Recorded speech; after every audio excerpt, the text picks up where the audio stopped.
Hey guys, tonight we're diving into something that sounds hilarious but turned out to be horrifying: laughing gas parties. Not the kind your dentist uses while you drool into a paper bib. I mean the wild, unregulated, brain-melting spectacles of the 1800s where wealthy socialites huffed nitrous oxide for fun and accidentally kickstarted 2 centuries of neurological damage. And since this is our brand new channel, before you settle in, maybe take a second to hit like and subscribe, but only if you actually enjoy what you find here.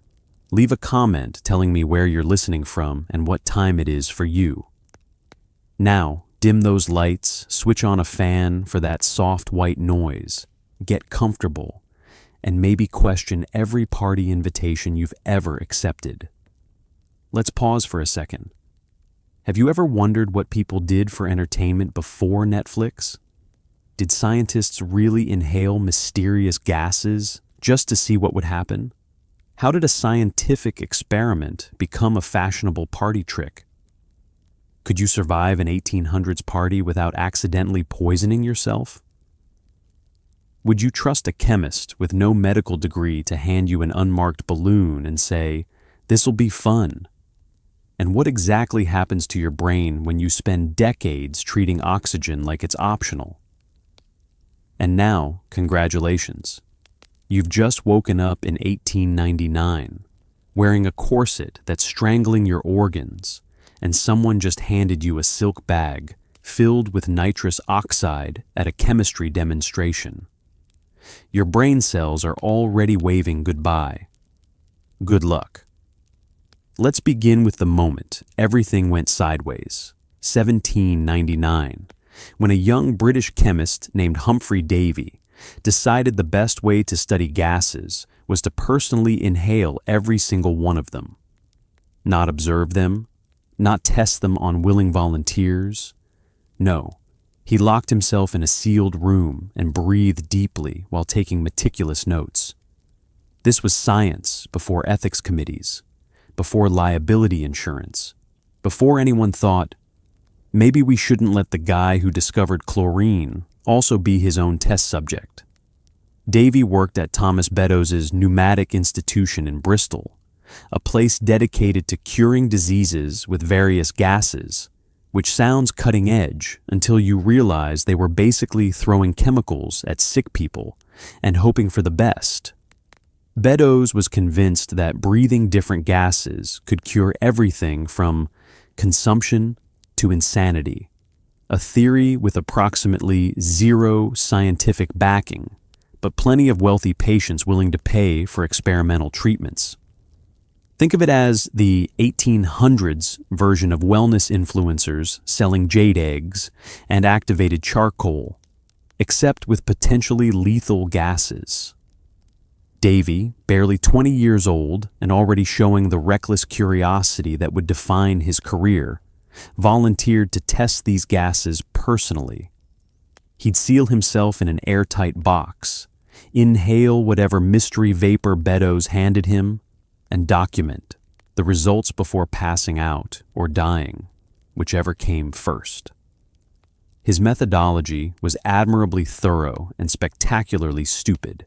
He kept detailed journals describing every sensation, the taste of the gas, the physical effects, the emotional changes, and occasionally the hallucinations.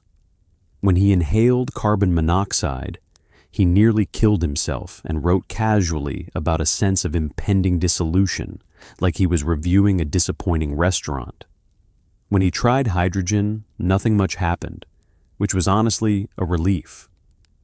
But when he synthesized and inhaled nitrous oxide for the first time, something extraordinary occurred that would change parties forever. The gas itself was relatively new to science. Joseph Priestley had discovered it in 1772 while heating ammonium nitrate, creating a colorless gas that smelled vaguely sweet. Priestley noted that mice seemed to breathe it without immediately dying, which in 18th century science counted as a ringing endorsement. but nobody had really explored its effects on humans until Davy decided to fill his lungs with it and see what happened.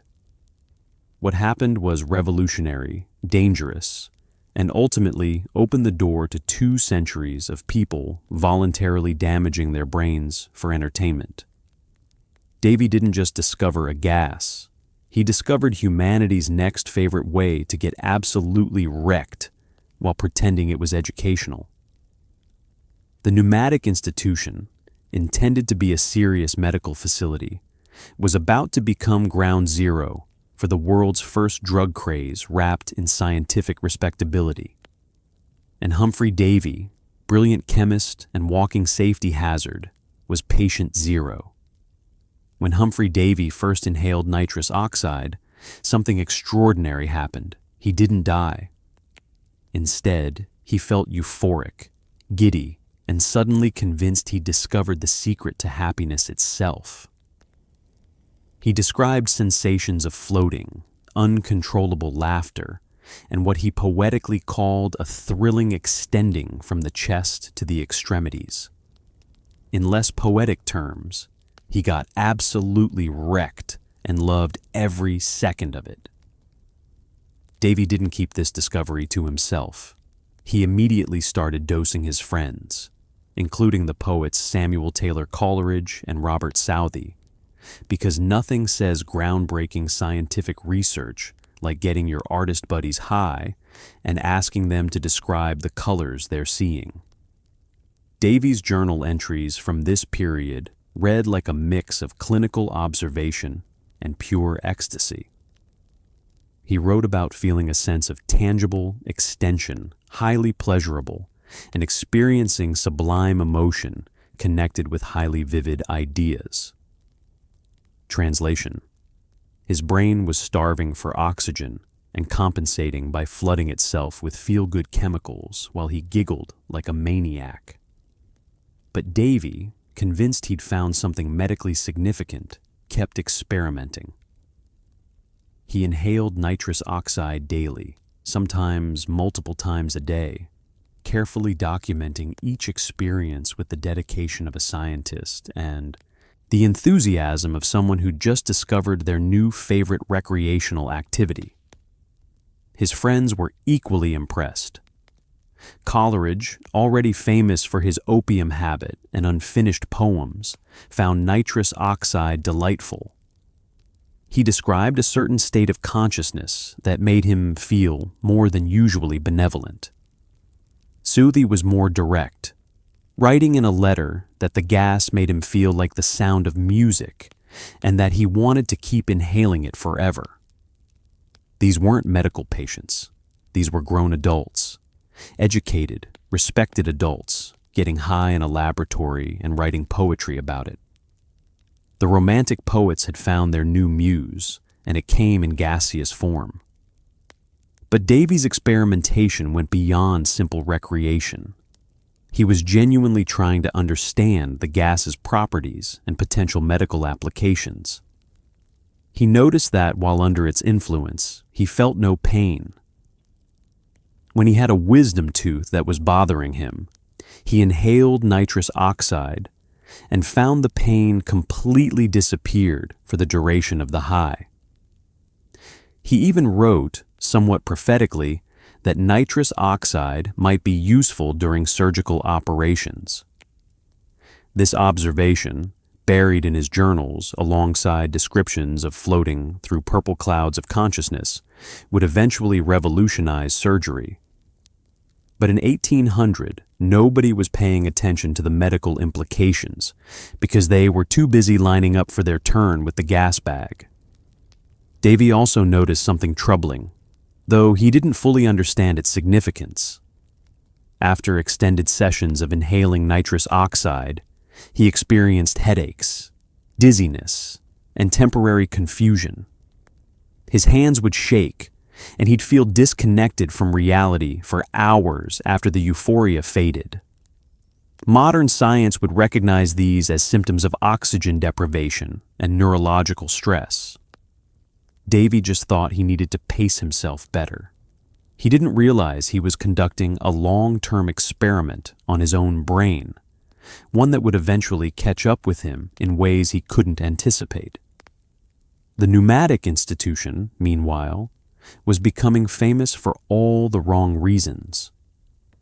Word spread through Bristol's social circles that Thomas Beddoes' medical facility had something that made you laugh uncontrollably and feel amazing. Suddenly, the institution had visitors who weren't sick at all. They just wanted to try this miraculous gas. Davy, young and excited by the attention, obliged them. What had started as scientific inquiry was rapidly transforming into entertainment, and nobody seemed particularly concerned about the implications. It didn't take long for nitrous oxide to escape the laboratory and invade polite society. By the early 1800s, laughing gas demonstrations had become the hottest ticket in town, transforming from scientific lectures into full-blown entertainment spectacles. Traveling showmen would set up in theaters, lecture halls, and wealthy drawing rooms, promising audiences an evening of hilarity and wonder. For a small fee, anyone could step onto stage, inhale from a silk bag or rubber bladder, and perform for the crowd while their brain temporarily forgot how to function properly. These weren't educational events. They were the 1800s equivalent of going to a comedy show where you are the comedy. The transition from medical facility to party attraction happened with remarkable speed. Entrepreneurs saw Davy's work and immediately recognized a business opportunity. Why confine this entertainment to one laboratory in Bristol when you could bring it to every major city in Britain? By 1805, professional demonstrators were touring with portable nitrous oxide equipment, advertising their shows with colorful posters promising an evening of rational amusement and philosophical entertainment for ladies and gentlemen. The word philosophical did a lot of heavy lifting there, making inhaling brain-damaging gas sound intellectual and respectable. The format of these parties followed a predictable pattern. The demonstrator, usually someone with at least a passing familiarity with chemistry, would begin with a brief lecture on the properties of various gases, establishing credibility and scientific legitimacy. Then came the main event. Volunteers from the audience would be invited to inhale nitrous oxide while everyone else watched. The first person would approach nervously, take the bag, breathe deeply, and within seconds, the transformation would begin. Giggling would erupt into full-body laughter. The dignified gentleman would start dancing wildly. The shy young lady would suddenly belt out opera. Inhibitions dissolved, coordination vanished, and the audience roared with laughter. What made these demonstrations so popular was the unpredictability. Every person reacted differently to nitrous oxide. Some became philosophical, delivering rambling speeches about the nature of existence. Others became physical, attempting cartwheels and handstands with varying degrees of success. A few became emotional, weeping or declaring their love for strangers. And some, unfortunately, became aggressive or paranoid, requiring the demonstrator to quickly guide them off stage before things got ugly. But even the uncomfortable moments added to the spectacle. Audiences loved the chaos, the loss of control, the delicious scandal of watching respectable people make complete fools of themselves. The wealthy quickly adopted nitrous oxide parties as the ultimate social event. Hosting a gas party demonstrated that you were cultured, scientifically curious, and willing to spend money on exotic entertainment. Invitations to these events were coveted. Attendees would dress in their finest clothes, gather in lavishly decorated parlors, and take turns at the gas bag while a pianist provided musical accompaniment. Servants would circulate with refreshments, because nothing says sophistication like champagne and oxygen deprivation. The parties often lasted late into the night, with guests taking multiple turns and becoming progressively more unhinged as the evening wore on. The hosts of these parties rarely understood what they were actually doing. They knew nitrous oxide made people laugh and feel wonderful, but they had no concept of hypoxia, neurological damage, or long-term consequences. To them, it was harmless fun, like drinking wine, but more exotic. The fact that people occasionally fainted, vomited, or experienced severe headaches afterward was dismissed as overindulgence or delicate constitution. Nobody considered that they might be hosting brain damage parties in their living rooms, serving neurological harm alongside the canapés. But that's exactly what they were doing, and business was booming. In Regency and Victorian England, laughing gas parties became the ultimate status symbol, right up there with owning a good carriage and having consumption. Yes, tuberculosis was somehow fashionable. If you wanted to prove you were cultured, sophisticated, and scientifically minded, you hosted a nitrous oxide party. Ladies in silk gowns and gentlemen in tailcoats would gather in candlelit parlors, take turns at the gas bag, and spend the evening giggling, stumbling, and occasionally declaring their undying love for the houseplants. It was respectable debauchery, the kind where you could ruin your brain cells and still make it to church on Sunday. The appeal crossed class boundaries, though the wealthy had easier access and prettier equipment.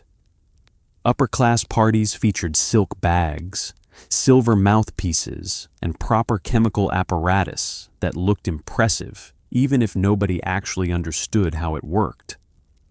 Middle-class gatherings made do with simpler equipment, but maintained the same level of enthusiasm. Even some working-class taverns began offering nitrous oxide alongside their regular beverages, charging a few pence for a few minutes of euphoria. The gas was the great equalizer. It made everyone equally ridiculous, regardless of their social standing.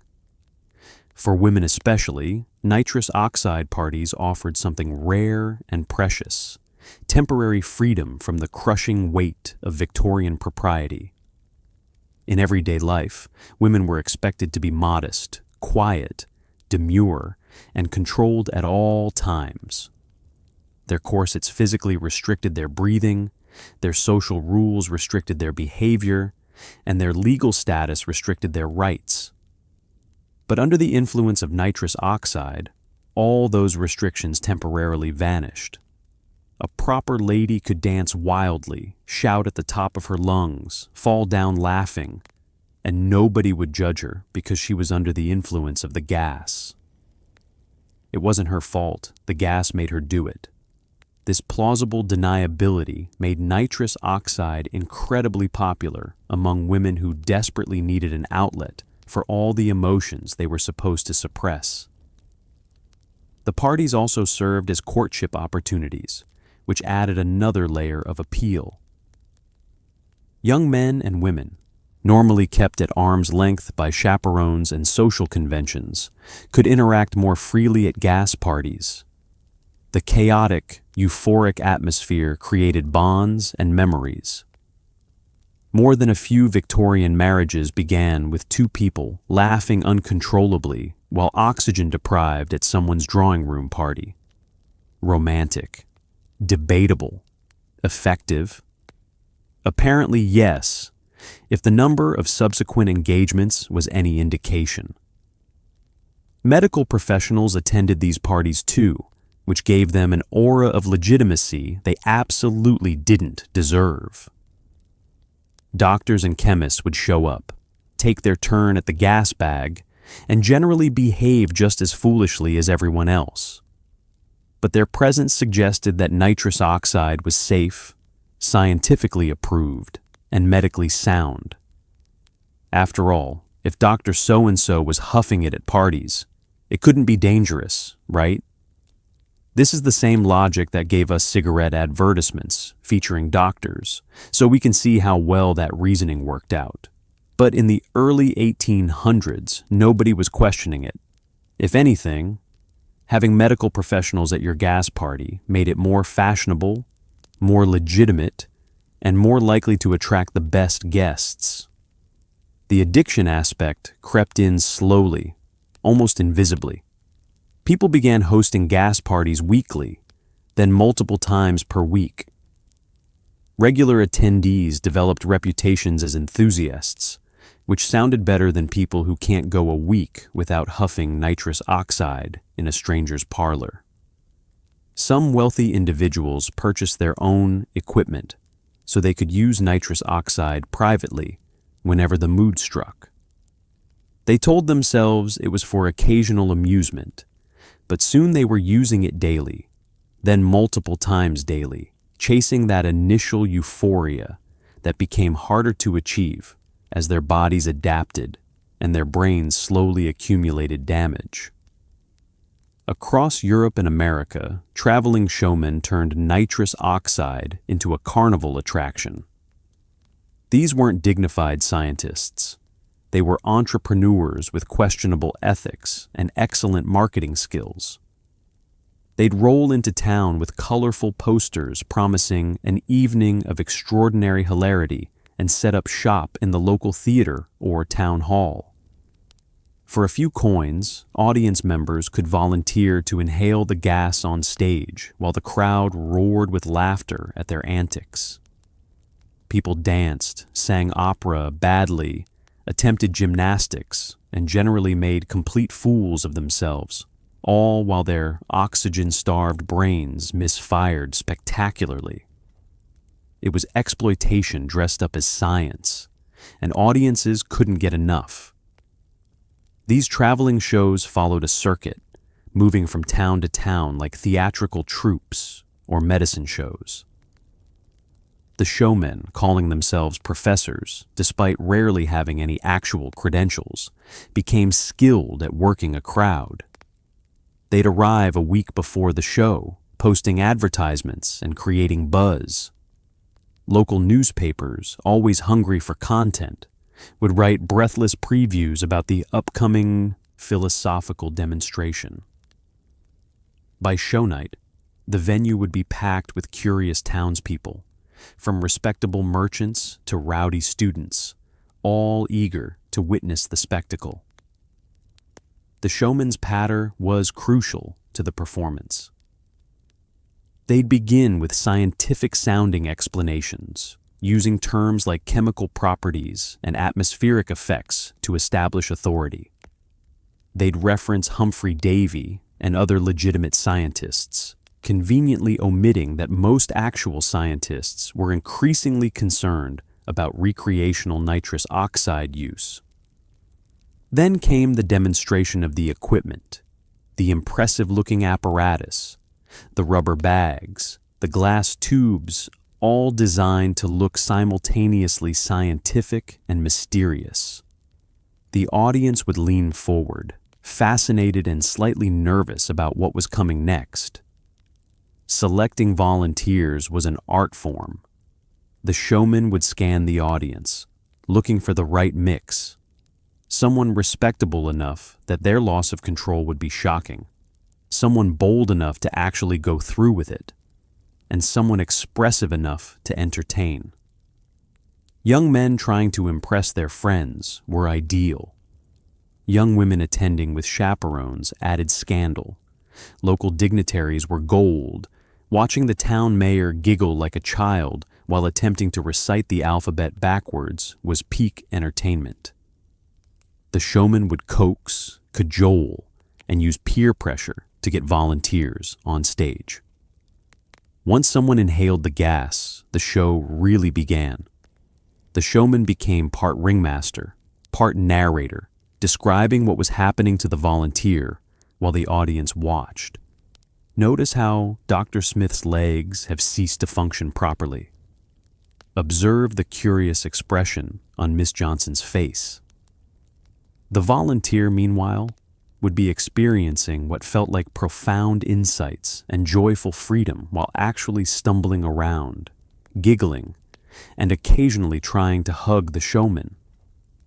The audience, watching someone they knew lose all dignity, would laugh until they cried.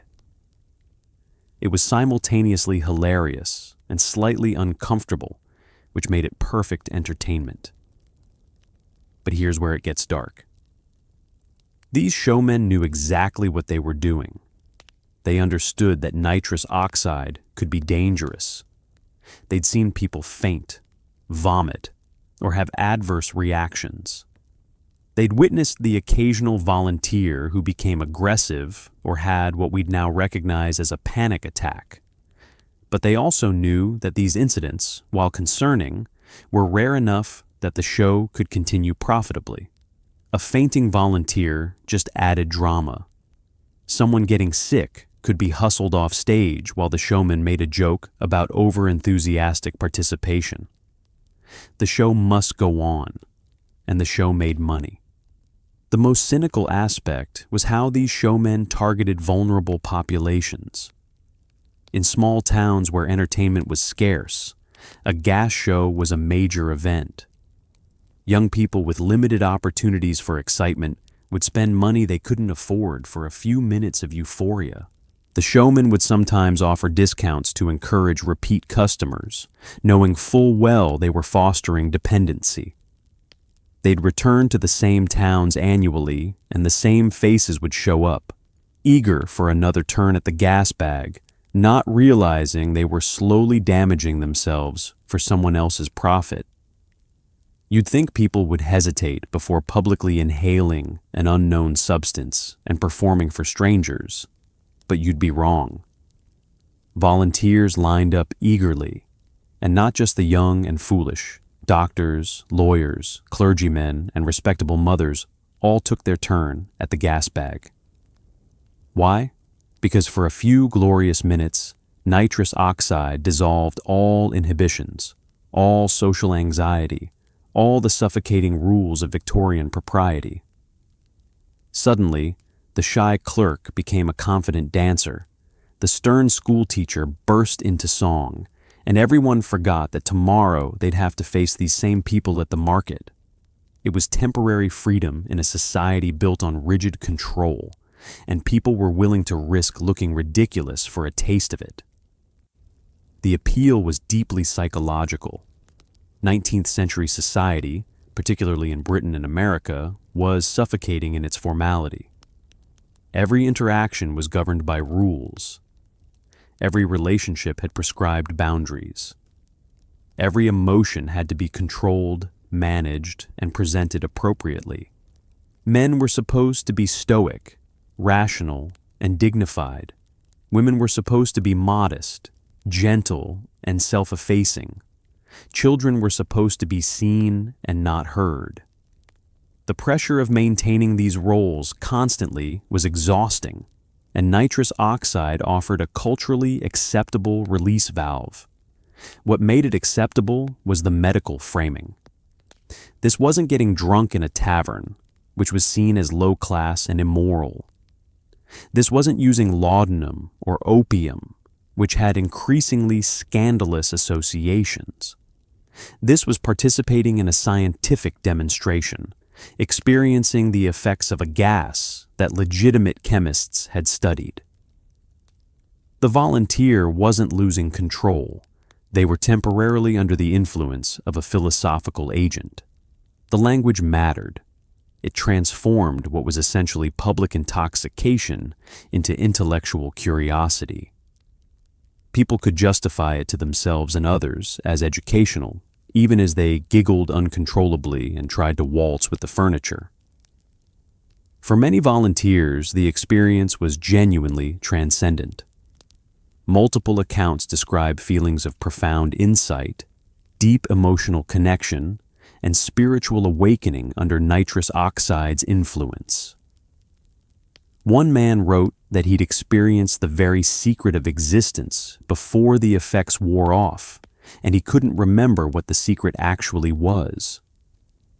A woman described feeling united with all creation while lying on the floor of someone's parlor.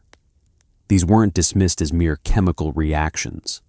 They were treated as real experiences, perhaps even glimpses of deeper truth.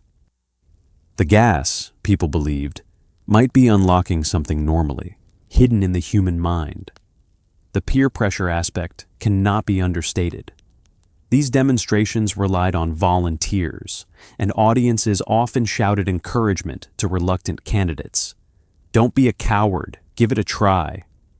Friends would nudge each other, making bets about who would volunteer first. Young men, especially, felt pressure to prove their bravery and good humor by volunteering. Refusing to participate could mark you as stuffy, afraid, or unscientific, social death in circles where nitrous oxide parties were fashionable. So people volunteered even when they had reservations, choosing potential embarrassment over certain social judgment. The repeat volunteers were particularly interesting. Some people would attend demonstration after demonstration, always volunteering, always eager for another dose. They'd become local celebrities, known for their gas-induced antics. "Oh, that's Gerald. Watch what he does under the influence."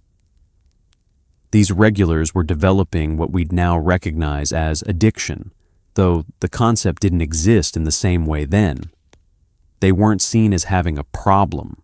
They were just enthusiasts, people who particularly enjoyed the philosophical effects of nitrous oxide.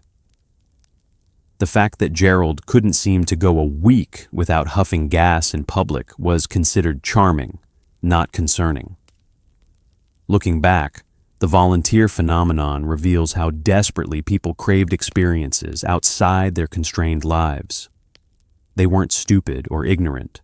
Many were educated, thoughtful individuals. But they lived in a society that demanded constant conformity and offered few outlets for joy, spontaneity, or authentic self-expression. Nitrous oxide, for all its dangers, provided a few minutes where none of that mattered. You could be foolish, vulnerable, uncontrolled, and authentic, and everyone would laugh with you rather than at you. The price was potential brain damage, but in the moment, that seemed like an acceptable trade. The medical establishment watched the laughing gas craze with a mixture of fascination and horror. Some doctors insisted nitrous oxide had genuine therapeutic potential and prescribed it for everything from melancholy to gout. Others warned it was dangerous, unpredictable, and absolutely not something people should be inhaling at parties like it was punch. The problem was nobody really understood how it worked. They knew it made people giddy and briefly insensible to pain, but the mechanism behind it? Complete mystery. So medical journals published contradictory articles, doctors argued at conferences, and meanwhile, everyone else kept huffing gas and having a grand time. The medical community's confusion was understandable given the state of scientific knowledge in the early 1800s. Germ theory didn't exist yet. The nervous system was poorly understood. Nobody knew what oxygen did in the bloodstream or how the brain processed chemicals. Medical treatment still involved leeches, bloodletting, and believing that illness came from bad air or imbalanced humors. In this context, a gas that made people laugh and feel wonderful seemed potentially miraculous. Maybe it really could cure diseases. Maybe laughter truly was the best medicine, delivered through chemical means. Progressive doctors seized on nitrous oxide as evidence of medical advancement. They wrote papers theorizing about its therapeutic applications, suggesting it could treat depression, anxiety, nervous disorders, and various chronic pains. Some physicians began offering nitrous oxide treatments in their practices, charging patients to inhale the gas under medical supervision.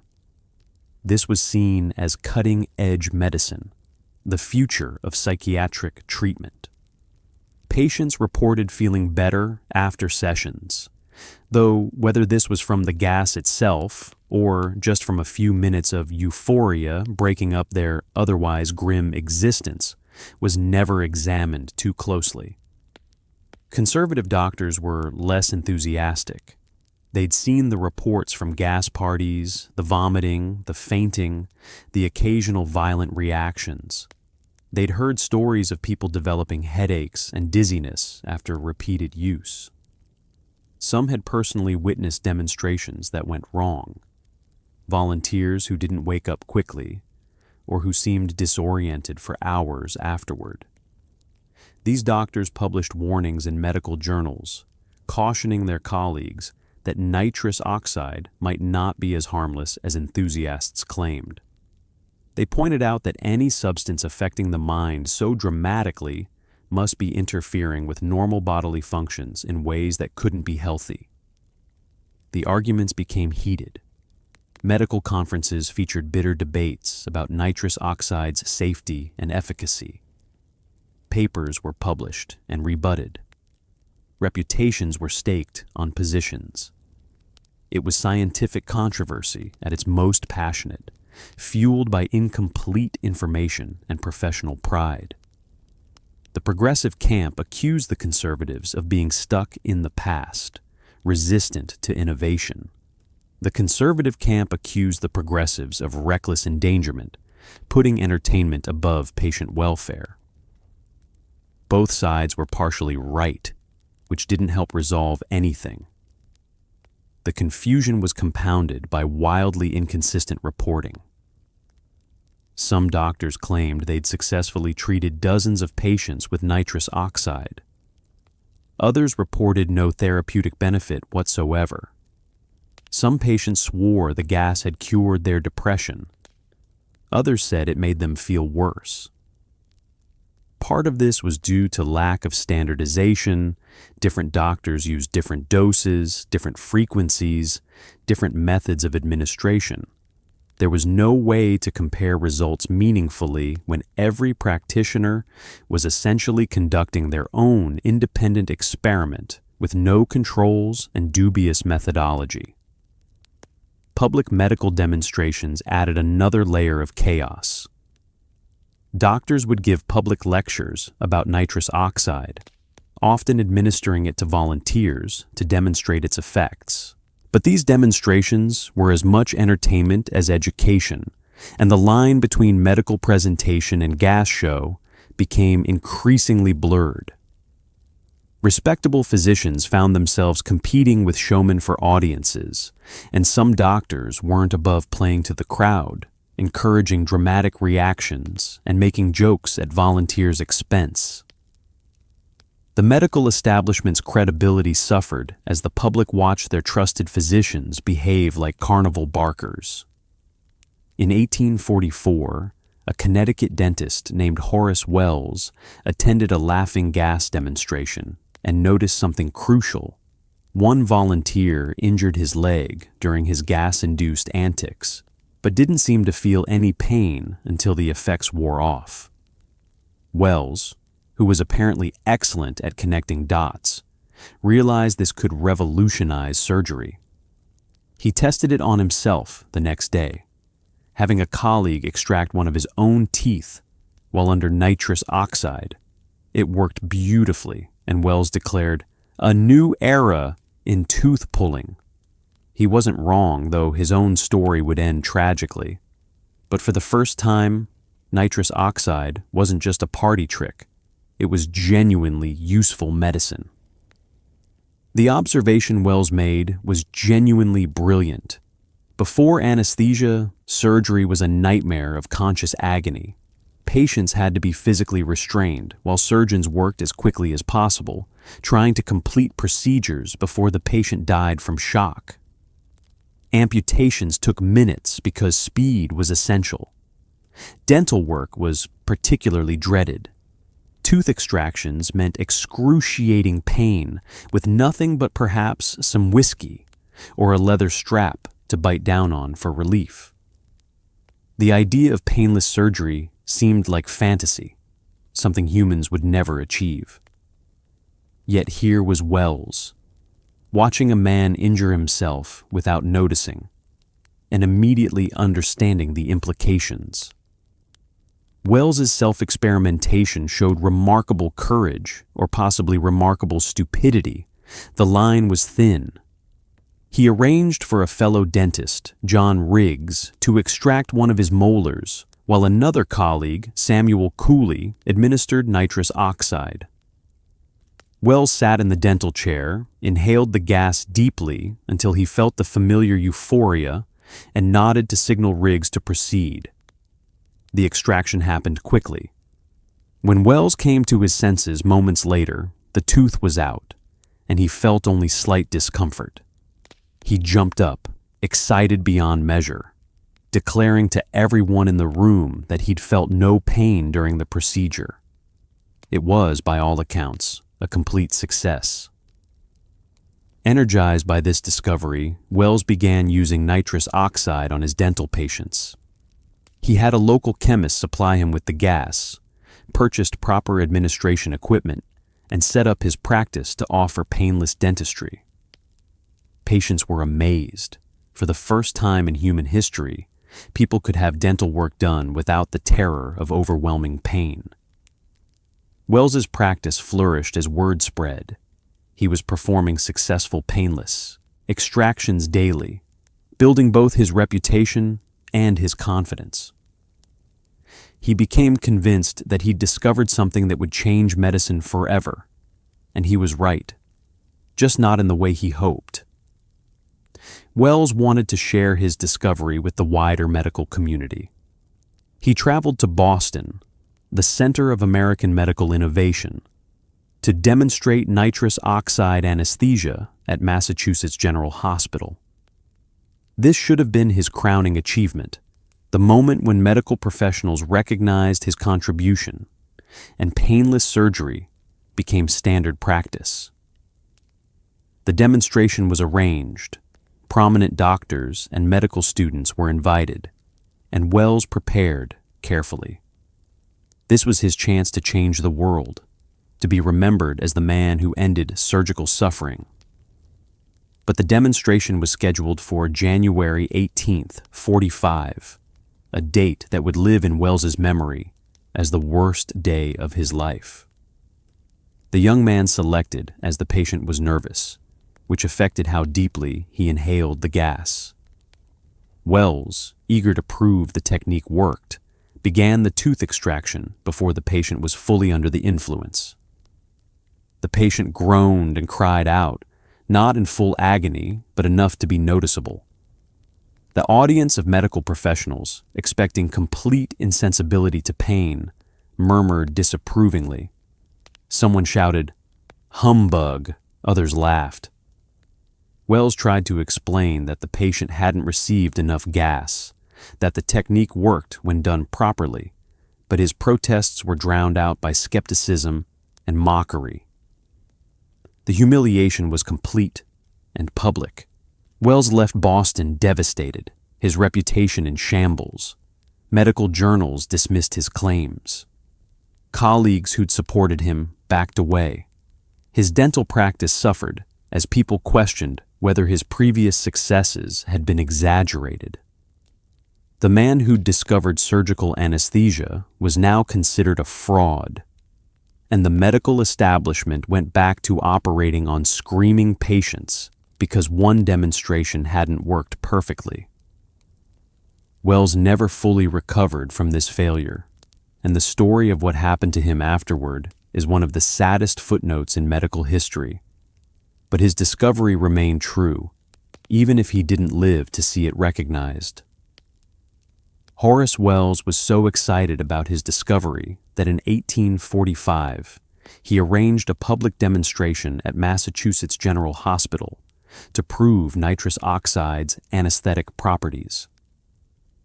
This should have been his moment of triumph. Instead, it became a humiliating disaster. The patient, a young man having a tooth extracted, cried out in pain, possibly because Wells didn't administer enough gas or administered it incorrectly. The audience of doctors and medical students laughed, jeered, and dismissed the entire thing as a hoax. Wells left the demonstration devastated, his reputation in tatters, while the medical community went back to operating on fully conscious, screaming patients as God apparently intended. The failure, delictiu, haunted Wells for the rest of his life. He returned to Hartford broken, unable to understand how something that had worked so perfectly dozens of times in his practice had failed so spectacularly when it mattered most. Modern medical professionals analyzing the event believe Wells made several errors. He may have been too nervous to properly judge the patient's level of sedation. He may have rushed the extraction before the gas had fully taken effect. The patient's own anxiety may have made him resistant to the gas's effects, requiring a higher dose than Wells anticipated. Any of these factors, or a combination of them, could explain the failure. But Wells had no way of knowing this. To him, it seemed like a cruel trick of fate. The medical establishment's reaction was harsh and swift. Doctors who'd been willing to consider nitrous oxide anesthesia now dismissed it entirely. If it didn't work reliably, what was the point? Surgery was already dangerous enough without adding unpredictable chemical agents to the mix. Better to stick with known methods, restraints, speed, and patient's screams as feedback that the surgeon was cutting in the right place. The fact that Wells had performed successful painless extractions for months before the failed demonstration didn't matter. One public failure outweighed dozens of private successes. Medicine, it turned out, was as much about reputation and showmanship as about actual results. Wells tried to recover. He continued using nitrous oxide in his own practice, achieving good results with patients who trusted him. He wrote letters to medical journals explaining what had gone wrong at the demonstration, pleading for another chance to prove the technique worked. He offered to demonstrate again, this time with better preparation and equipment. But his invitations were declined or ignored. The medical community had moved on, and Wells's name had become associated with failure and fraud. It was a devastating turn for a man who genuinely contributed something revolutionary to medicine. Making matters worse, other doctors began claiming credit for discovering anesthesia. Wells's former student and colleague, William T.G. Morton, began giving public demonstrations of ether anesthesia in 1846, achieving the success Wells had been denied. Morton became famous, celebrated as the discoverer of painless surgery, while Wells watched from the sidelines knowing he'd been first. Charles Jackson, a chemist, also claimed credit, arguing he'd suggested the idea to Morton. A bitter priority dispute erupted, with multiple men fighting for recognition and financial rewards for discovering anesthesia. Wells was included in these arguments, but as an afterthought, the man who'd tried and failed while others succeeded. The psychological toll was immense. Wells became depressed, unable to sleep, plagued by the injustice of his situation. He'd made a genuine discovery that could have saved countless people from suffering, but instead of recognition, he'd received humiliation. He watched other dentists and doctors adopt nitrous oxide and ether anesthesia, proving that the technique worked, while still being dismissed as the man who'd botched the Massachusetts General demonstration. The unfairness of it consumed him, turning what should have been professional triumph into personal torment. Wells's story became even darker. He began experimenting with ether and chloroform, trying to understand why they seemed more reliable than nitrous oxide for anesthesia. He became increasingly erratic, his personality changing in ways that concerned his friends and family. In 1848, just 3 years after his failed demonstration, Wells was arrested for throwing sulfuric acid on 2 prostitutes in New York City, an incident that made no sense to anyone who knew the previously gentle dentist. While in jail, Wells came to his senses enough to realize what he'd done and what his life had become. On January 24th, 1848, he inhaled chloroform to numb himself, then cut his femoral artery with a razor. He bled to death in his cell at age 33. While the medical community dragged its feet on accepting nitrous oxide as anesthesia, American partygoers embraced it with enthusiasm. By the mid-1800s, laughing gas parties had crossed the Atlantic and spread through American cities like wildfire. In New York, Boston, and Philadelphia, fashionable young people gathered in private homes and rented halls for gas frolics, basically raves, but with nitrous oxide instead of music. These parties often lasted until dawn, with participants taking multiple doses throughout the night, stumbling around in various states of euphoria, and waking up the next day with pounding headaches and absolutely no memory of declaring their love to the host's elderly aunt. The American version of gas parties had a distinctly more democratic and chaotic flavor than their British counterparts. While British gas parties maintained at least a veneer of scientific respectability and social propriety, American gatherings threw caution to the wind. These were parties in the truest sense: loud, wild, and uncontrolled. The formality that characterized British demonstrations was largely absent. Americans approached nitrous oxide with the same enthusiasm they brought to westward expansion, aggressively, optimistically, and with minimal concern for consequences. The equipment became more accessible and portable.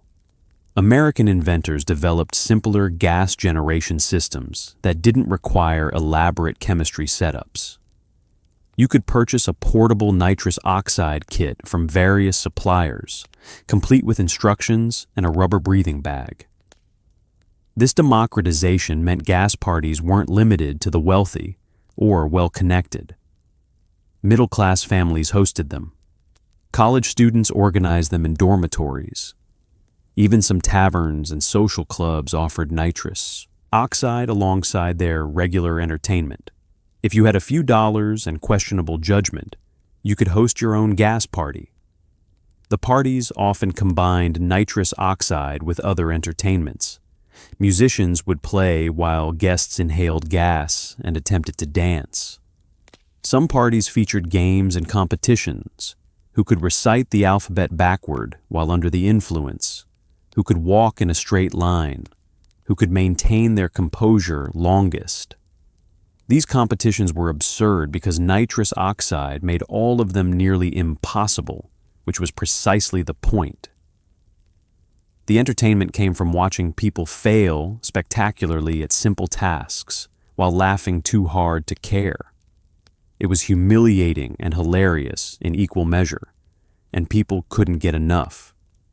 Young people, particularly college students, embraced gas parties as rebellion against the strict moral codes of the era. The mid-1800s in America were dominated by religious revivalism and temperance movements, preaching abstinence from alcohol and frivolous pleasures. Gas parties existed in a legal gray area. Nitrous oxide wasn't alcohol, so technically it didn't violate temperance pledges. Young people could participate in wild, uninhibited parties while technically remaining morally upright. It was the perfect loophole for a generation chafing under restrictive social norms. The gas made them feel free, made them laugh, made them forget about the pressures of impending adulthood and social responsibility. The parties also served as courtship opportunities, much as they had in Britain. The loosened inhibitions created by nitrous oxide made social interaction easier. Young men and women who might normally be too shy to speak to each other found conversation flowing easily under the gas's influence. The shared experience of euphoria and silliness created bonds. More than a few American marriages began at gas parties, though whether those marriages survived the eventual realization of what the couples had actually done to their brains is another question entirely. Moral crusaders, of course, were horrified. Religious leaders denounced gas parties as dens of iniquity, where young people destroyed their moral character and probably their souls. Newspapers published scandalized articles about the gas mania sweeping American youth. Some cities attempted to regulate or ban public nitrous oxide demonstrations, though enforcement was difficult since the gas itself wasn't illegal and was used legitimately in medicine and dentistry. The moral panic only made gas parties more appealing to rebellious youth, who saw them as sophisticated defiance of outdated authorities. The more adults condemned gas parties, the more young people wanted to attend them. College students, bless their eternally questionable judgment, discovered nitrous oxide and immediately made it their mission to inhale as much as possible. At universities across Britain and America, medical and chemistry students had easy access to the gas, and they used that access enthusiastically. Dormitories became impromptu laboratories, with students conducting experiments that consisted mainly of getting high and seeing who could deliver the most ridiculous speech while oxygen deprived. Professors turned a blind eye, partly because many of them had done the same thing in their own student days, and partly because at least the students were interested in chemistry for once, even if for all the wrong reasons. The university setting was perfect for nitrous oxide experimentation. Chemistry labs had the equipment and materials needed to produce the gas. Medical students understood just enough about human anatomy to think they knew what they were doing, but not enough to recognize the dangers. Dormitory rooms provided private spaces away from adult supervision, and most importantly, universities concentrated hundreds of young people with underdeveloped frontal lobes, excessive confidence, and a burning desire to rebel against authority. It was a recipe for disaster wrapped in academic robes. Medical schools were particularly affected. Students learning about gases and anesthesia naturally wanted to experience these substances firsthand. They told themselves it was educational. How could they properly understand nitrous oxide's effects without personal experience? This self-justification allowed them to inhale gas regularly while maintaining the fiction that they were serious scholars, rather than just getting high between lectures. Study groups became gas parties. Laboratory sessions extended long after classes ended, with students taking turns at the gas generator while their classmates documented the scientific observations, which mostly consisted of descriptions like, "Johnson laughed for 6 straight minutes and tried to hug a skeleton." The chemistry students were even worse because they could produce large quantities of nitrous oxide efficiently. They'd learned the synthesis methods in class, and the materials were readily available in university laboratories. Some enterprising students began producing nitrous oxide not just for personal use, but for sale to their peers, becoming the 19th century equivalent of campus dealers. They'd charge fellow students for gas sessions, making enough money to fund their own habits while spreading the practice through the student body like an infectious disease, which, in a neurological sense, it basically was. Fraternities and social clubs adopted nitrous oxide as part of their initiation rituals and regular gatherings. New members would be required to inhale gas and perform embarrassing tasks while the older members watched and laughed. These weren't gentle introductions.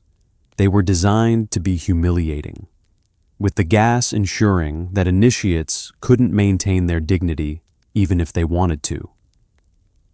The practice bonded members through shared humiliation and established a culture where regular nitrous oxide use was expected and celebrated. Refusing to participate marked you as weak or unwilling to embrace the Brotherhood's traditions. Female students at the few institutions that accepted them faced additional pressure.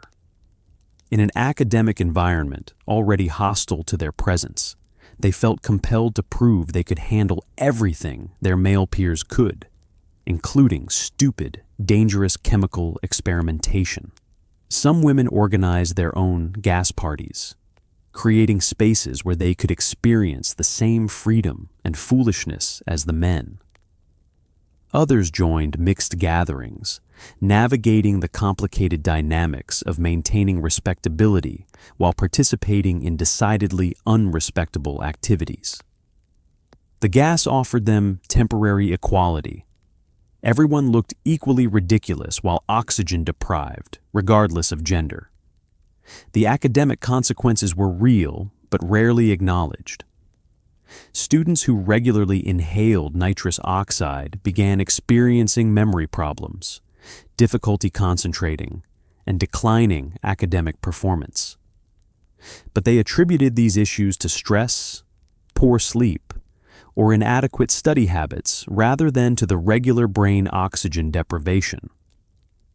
Professors noticed that certain students seemed perpetually confused or unable to retain information, but they had no framework for understanding that recreational gas use might be causing cognitive damage. The students who failed out of university were considered lazy or unintelligent, not victims of their own chemistry experiments gone wrong. Victorian society had strict rules about what ladies could and couldn't do, but apparently inhaling potentially brain-damaging gas at parties was perfectly acceptable. Women flocked to laughing gas demonstrations, and not just as spectators, they volunteered enthusiastically, even though it meant temporarily losing all dignity in front of mixed company. For women constrained by corsets, chaperoned at all times, and expected to be paragons of moral virtue, nitrous oxide offered a rare opportunity to cut loose. Under its influence, proper ladies danced wildly, shouted improper things, and experienced a freedom they couldn't access anywhere else. Of course, society still judged them afterward, because women couldn't win either way, but for those few minutes, they were delightfully free. The appeal of nitrous oxide for Victorian women cannot be overstated. Their entire lives were constructed around restriction and control. Physically, their bodies were confined in whalebone corsets that made breathing difficult even without chemical assistance. Socially, they were governed by rules that dictated how they walked, talked, sat, and expressed themselves. Emotionally, they were expected to suppress anger, desire, ambition, and pretty much any feeling stronger than mild contentment. The pressure of maintaining this impossible standard was crushing, and women had virtually no acceptable outlets for release. Nitrous oxide offered a loophole, because it was framed as scientific and medical, rather than purely recreational. Women could participate without being labeled as immoral or improper. A woman who got drunk at a tavern was a scandal. A woman who inhaled laughing gas at a chemistry demonstration was simply curious about natural philosophy. The distinction was largely semantic, but semantics mattered enormously in Victorian society. Women could experience euphoria, loss of control, and uninhibited behavior as long as it was attributed to the gas rather than their own moral failings. The gas became a socially acceptable excuse for temporary freedom. The demonstrations themselves became stages where women could perform versions of themselves that weren't otherwise permitted. Under the influence of nitrous oxide, a quiet woman might burst into song. A demure woman might deliver a passionate speech about subjects she'd never normally discuss. And a restrained woman might dance with abandon. These performances were simultaneously liberating and heartbreaking. Women revealing their authentic selves for a few minutes before the gas wore off, and the corsets, both literal and metaphorical, were tightened again. Audiences watched these transformations with fascination, perhaps recognizing that what they were seeing wasn't the gas creating new behaviors, but rather temporarily removing the constraints that normally suppressed them. The medical community had complicated views about women and nitrous oxide. Some doctors worried that the gas affected women differently than men, that their delicate constitutions couldn't handle the physiological stress. Others claimed women were more susceptible to nitrous oxide's effects, requiring smaller doses but experiencing more intense euphoria. These theories had no scientific basis. They were projections of contemporary gender beliefs onto chemical reactions. But they influenced how women's participation was viewed and discussed. A woman who had a strong reaction to nitrous oxide wasn't experiencing normal drug effects. She was displaying her inherent feminine weakness or sensitivity. Women from different social classes experienced gas parties differently. Upper-class women attended elegant private demonstrations in drawing rooms, where even intoxicated behavior maintained a certain decorum. Middle-class women might attend public lectures or church-sponsored scientific evenings, where respectability was maintained through group attendance and careful chaperoning. Working-class women had fewer opportunities, but occasionally encountered nitrous oxide at traveling shows or fairs, where the entertainment was rowdier and the social consequences less severe. Regardless of class, the appeal was similar: a brief escape from the relentless demands of being a woman in the 19th century. Some women became regular participants, attending gas parties frequently and developing reputations as enthusiasts. These women walked a fine line: too much participation, and they risked being labeled as improper or loose. But their continued attendance at respectable gatherings suggested they hadn't crossed that line entirely. They became known for their entertaining reactions to the gas, almost professional participants who knew how to put on a good show while maintaining plausible deniability about whether they were performing or genuinely overcome by the gas's effects. In a society that offered women few opportunities for recognition or fame, becoming known as a spectacular nitrous oxide volunteer was a small but real form of social currency. As the laughing gas craze continued into the 1850s and 60s, darker stories began emerging. Some frequent users started experiencing severe headaches, dizziness, and strange tingling in their extremities. A few reported memory problems, difficulty concentrating, and personality changes that alarmed their families. But these warnings were dismissed as coincidences or blamed on other factors. After all, how could something that made you laugh and feel wonderful possibly be harmful? The medical community, still arguing about whether nitrous oxide was useful anesthesia, largely ignored reports of recreational harm. And the parties continued, because if there's one thing humans excel at, it's ignoring warning signs in pursuit of a good time. The early cases of harm were documented sporadically and without any systematic approach. A man in London began experiencing numbness in his hands after attending gas parties twice weekly for 6 months. His doctor diagnosed nervous exhaustion and prescribed rest. never connecting the symptoms to nitrous oxide. A woman in Boston developed severe melancholy and confusion after regularly hosting gas parties in her home. Her family committed her to an asylum, attributing her condition to female hysteria rather than chemical brain damage. A university student in Edinburgh lost the ability to walk properly, his legs becoming weak and uncoordinated. Professors assumed he'd contracted some disease, never suspecting his laboratory experiments were the cause. These individual cases never coalesced into a recognized pattern because medical communication was limited and the symptoms varied enough that connections weren't obvious. Each doctor treating these patients was working in isolation, without access to the broader data that might have revealed the common cause. And even when doctors did suspect nitrous oxide might be involved, they had no framework for understanding how or why the gas could cause such problems. The concept of chronic chemical exposure causing cumulative neurological damage didn't exist yet. Medicine was still learning that external substances could have long-term effects on the body beyond immediate poisoning. Some users developed what we'd now recognize as psychological addiction. They found themselves thinking about their next gas session constantly, planning their social calendars around gas parties, and feeling anxious or irritable when they couldn't access nitrous oxide.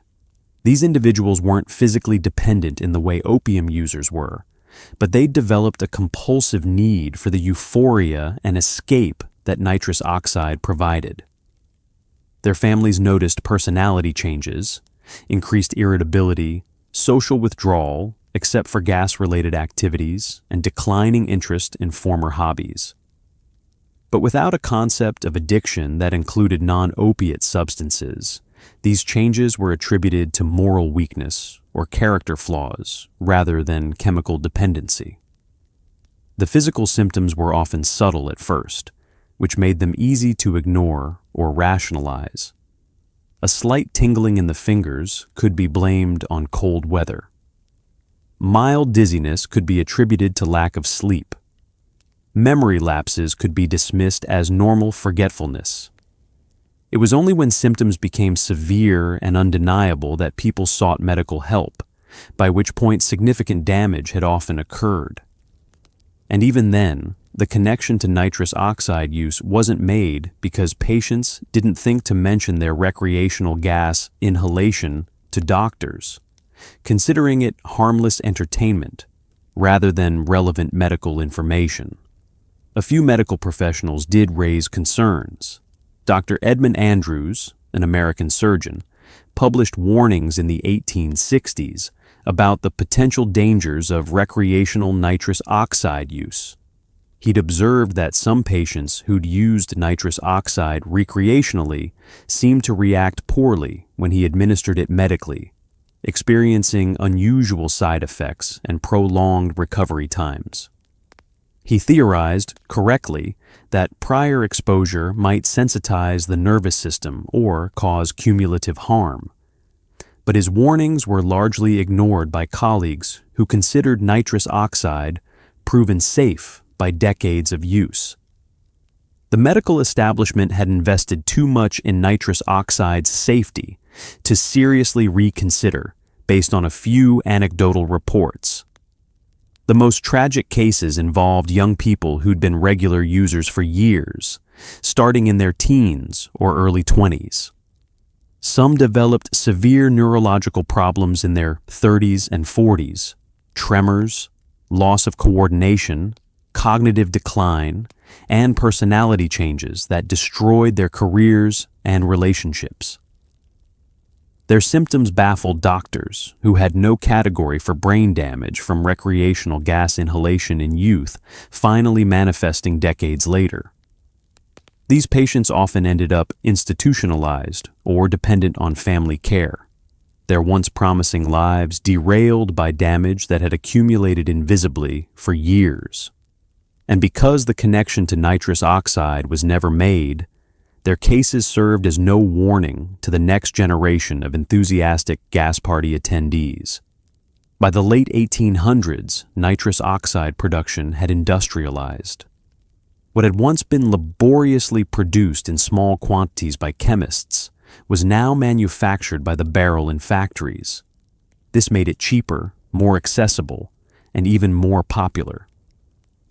Entrepreneurs sold nitrous oxide kits for home use, complete with rubber bags and helpful instructions.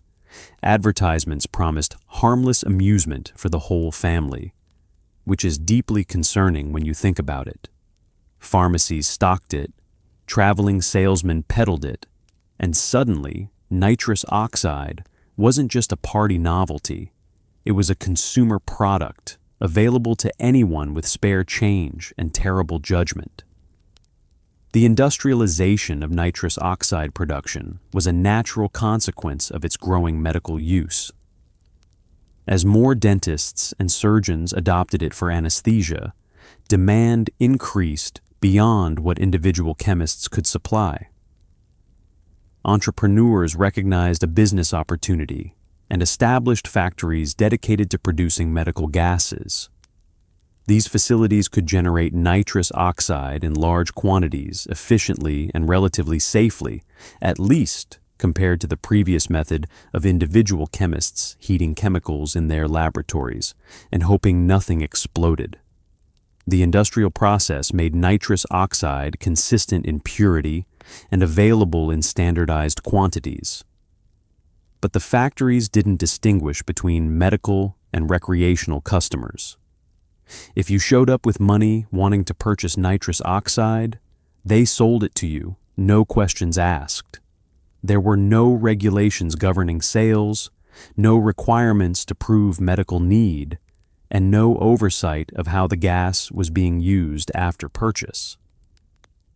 This created a gray market where anyone could buy professional-grade nitrous oxide, ostensibly for legitimate purposes but actually for parties, personal use, or resale. Some enterprising individuals bought in bulk and repackaged the gas into smaller containers sold at significant markup to party hosts and individual users. The mail-order catalogs of the era are fascinating and disturbing. You could order a complete nitrous oxide kit delivered to your door, containing everything needed to host your own gas party. The kits included a metal cylinder of compressed nitrous oxide, rubber breathing bags, tubing, and detailed instructions. Some deluxe versions came with decorative bags made of silk or velvet, turning dangerous chemical inhalation into an aesthetic experience. The advertisements were worded carefully to suggest legitimate medical or scientific use, while clearly targeting recreational customers. For educational demonstrations meant for getting wasted at parties, and everyone understood the euphemism. Pharmacies began stocking nitrous oxide alongside legitimate medicines, displaying it prominently with other popular patent remedies. The placement was strategic, sitting between cure-all tonics and headache powders. Nitrous oxide gained an aura of respectability and medical legitimacy.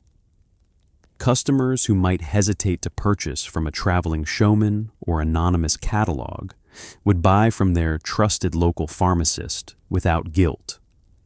The pharmacists themselves often had no special knowledge about nitrous oxide's dangers or proper use. They were simply retailers selling a legal product that customers wanted and business was good.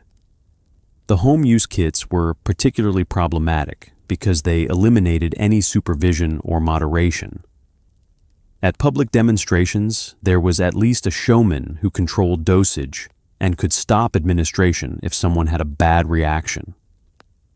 At medical facilities, trained professionals monitored patients.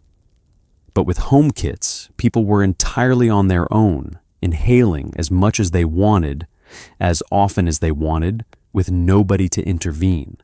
Families would gather around the living room, passing the bag, each person taking multiple turns until the cylinder was empty. Children were sometimes included, parents reasoning that if the gas was safe enough for them, it was safe for their kids. The Victorian equivalent of letting toddlers sip your beer, except with more potential for permanent neurological damage. The economic impact was significant. Nitrous oxide production became a legitimate industry employing chemists, factory workers, salespeople, and distributors. Fortunes were made by entrepreneurs who recognized the recreational market's potential and scaled up production to meet demand. These businessmen didn't see themselves as drug dealers. They were providing a legal product that brought joy and entertainment to thousands of customers. The fact that their product was also slowly destroying people's nervous systems was unfortunate. But in the late 1800s, corporate responsibility for product safety was barely a concept. Caveat emptor, let the buyer beware, was the operating principle, and buyers were enthusiastically buying without much bewaring at all. Some people took their love of nitrous oxide to professional levels, traveling with gas shows as featured performers. These professional inhalers were celebrities in their own right, known for their outrageous antics and ability to perform increasingly ridiculous stunts while under the influence. They'd recite Shakespeare while walking on their hands, attempt opera while spinning in circles, or deliver passionate speeches about absolutely nothing. Audiences paid premium prices to watch these specialists work, and the performers themselves often inhaled nitrous oxide daily, sometimes multiple times a day, completely oblivious to the long-term consequences marinating in their brain tissue like a very slow chemical pickling process. The professional inhalers emerged from the regular volunteer pool at gas demonstrations. Certain individuals discovered they had a talent for entertaining while oxygen deprived. They developed signature acts, memorable routines that audiences requested repeatedly. A man might become known for his nitrous oxide poetry recitations, another for his gas-induced athletic feats, a woman for her extraordinary singing voice that only emerged under the influence. As their reputations grew, showmen began recruiting these talented amateurs, offering them payment to perform at demonstrations. What had started as casual participation became a paying job, and for people with limited economic opportunities, that job was appealing despite the obvious health costs. The life of a professional inhaler was simultaneously glamorous and grim. They traveled from town to town, staying in boarding houses, performing nightly, and receiving applause and attention. For many, this was more recognition than they'd ever experienced in regular life.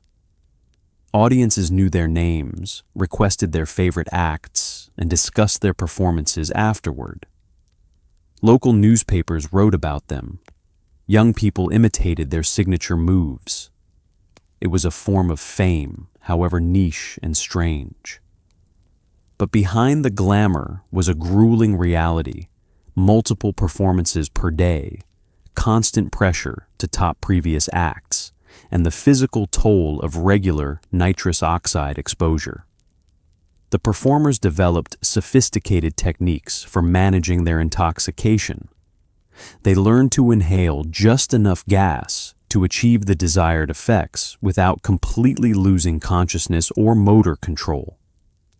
Different acts required different levels of intoxication.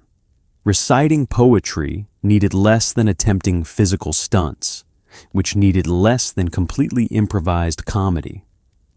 The best performers could calibrate their gas intake with remarkable precision, hitting the sweet spot between boring sobriety and useless incapacitation. This skill took practice, meaning they spent years experimenting on themselves, gradually building tolerance while accumulating neurological damage. The competition among professional inhalers was intense. As audiences became jaded, Performers had to innovate constantly, finding new and more extreme ways to entertain. Some began combining nitrous oxide with other substances, alcohol, laudanum, or other gases, creating more dramatic effects and more dangerous physiological situations. Others performed increasingly risky physical acts, knowing their impaired judgment and coordination made injury likely, but hoping the spectacle would keep them employed. The pressure to perform led some to inhale far more gas than was safe, chasing stronger effects to satisfy audiences demanding ever more outrageous displays. Behind closed doors, many professional inhalers struggled with serious health problems.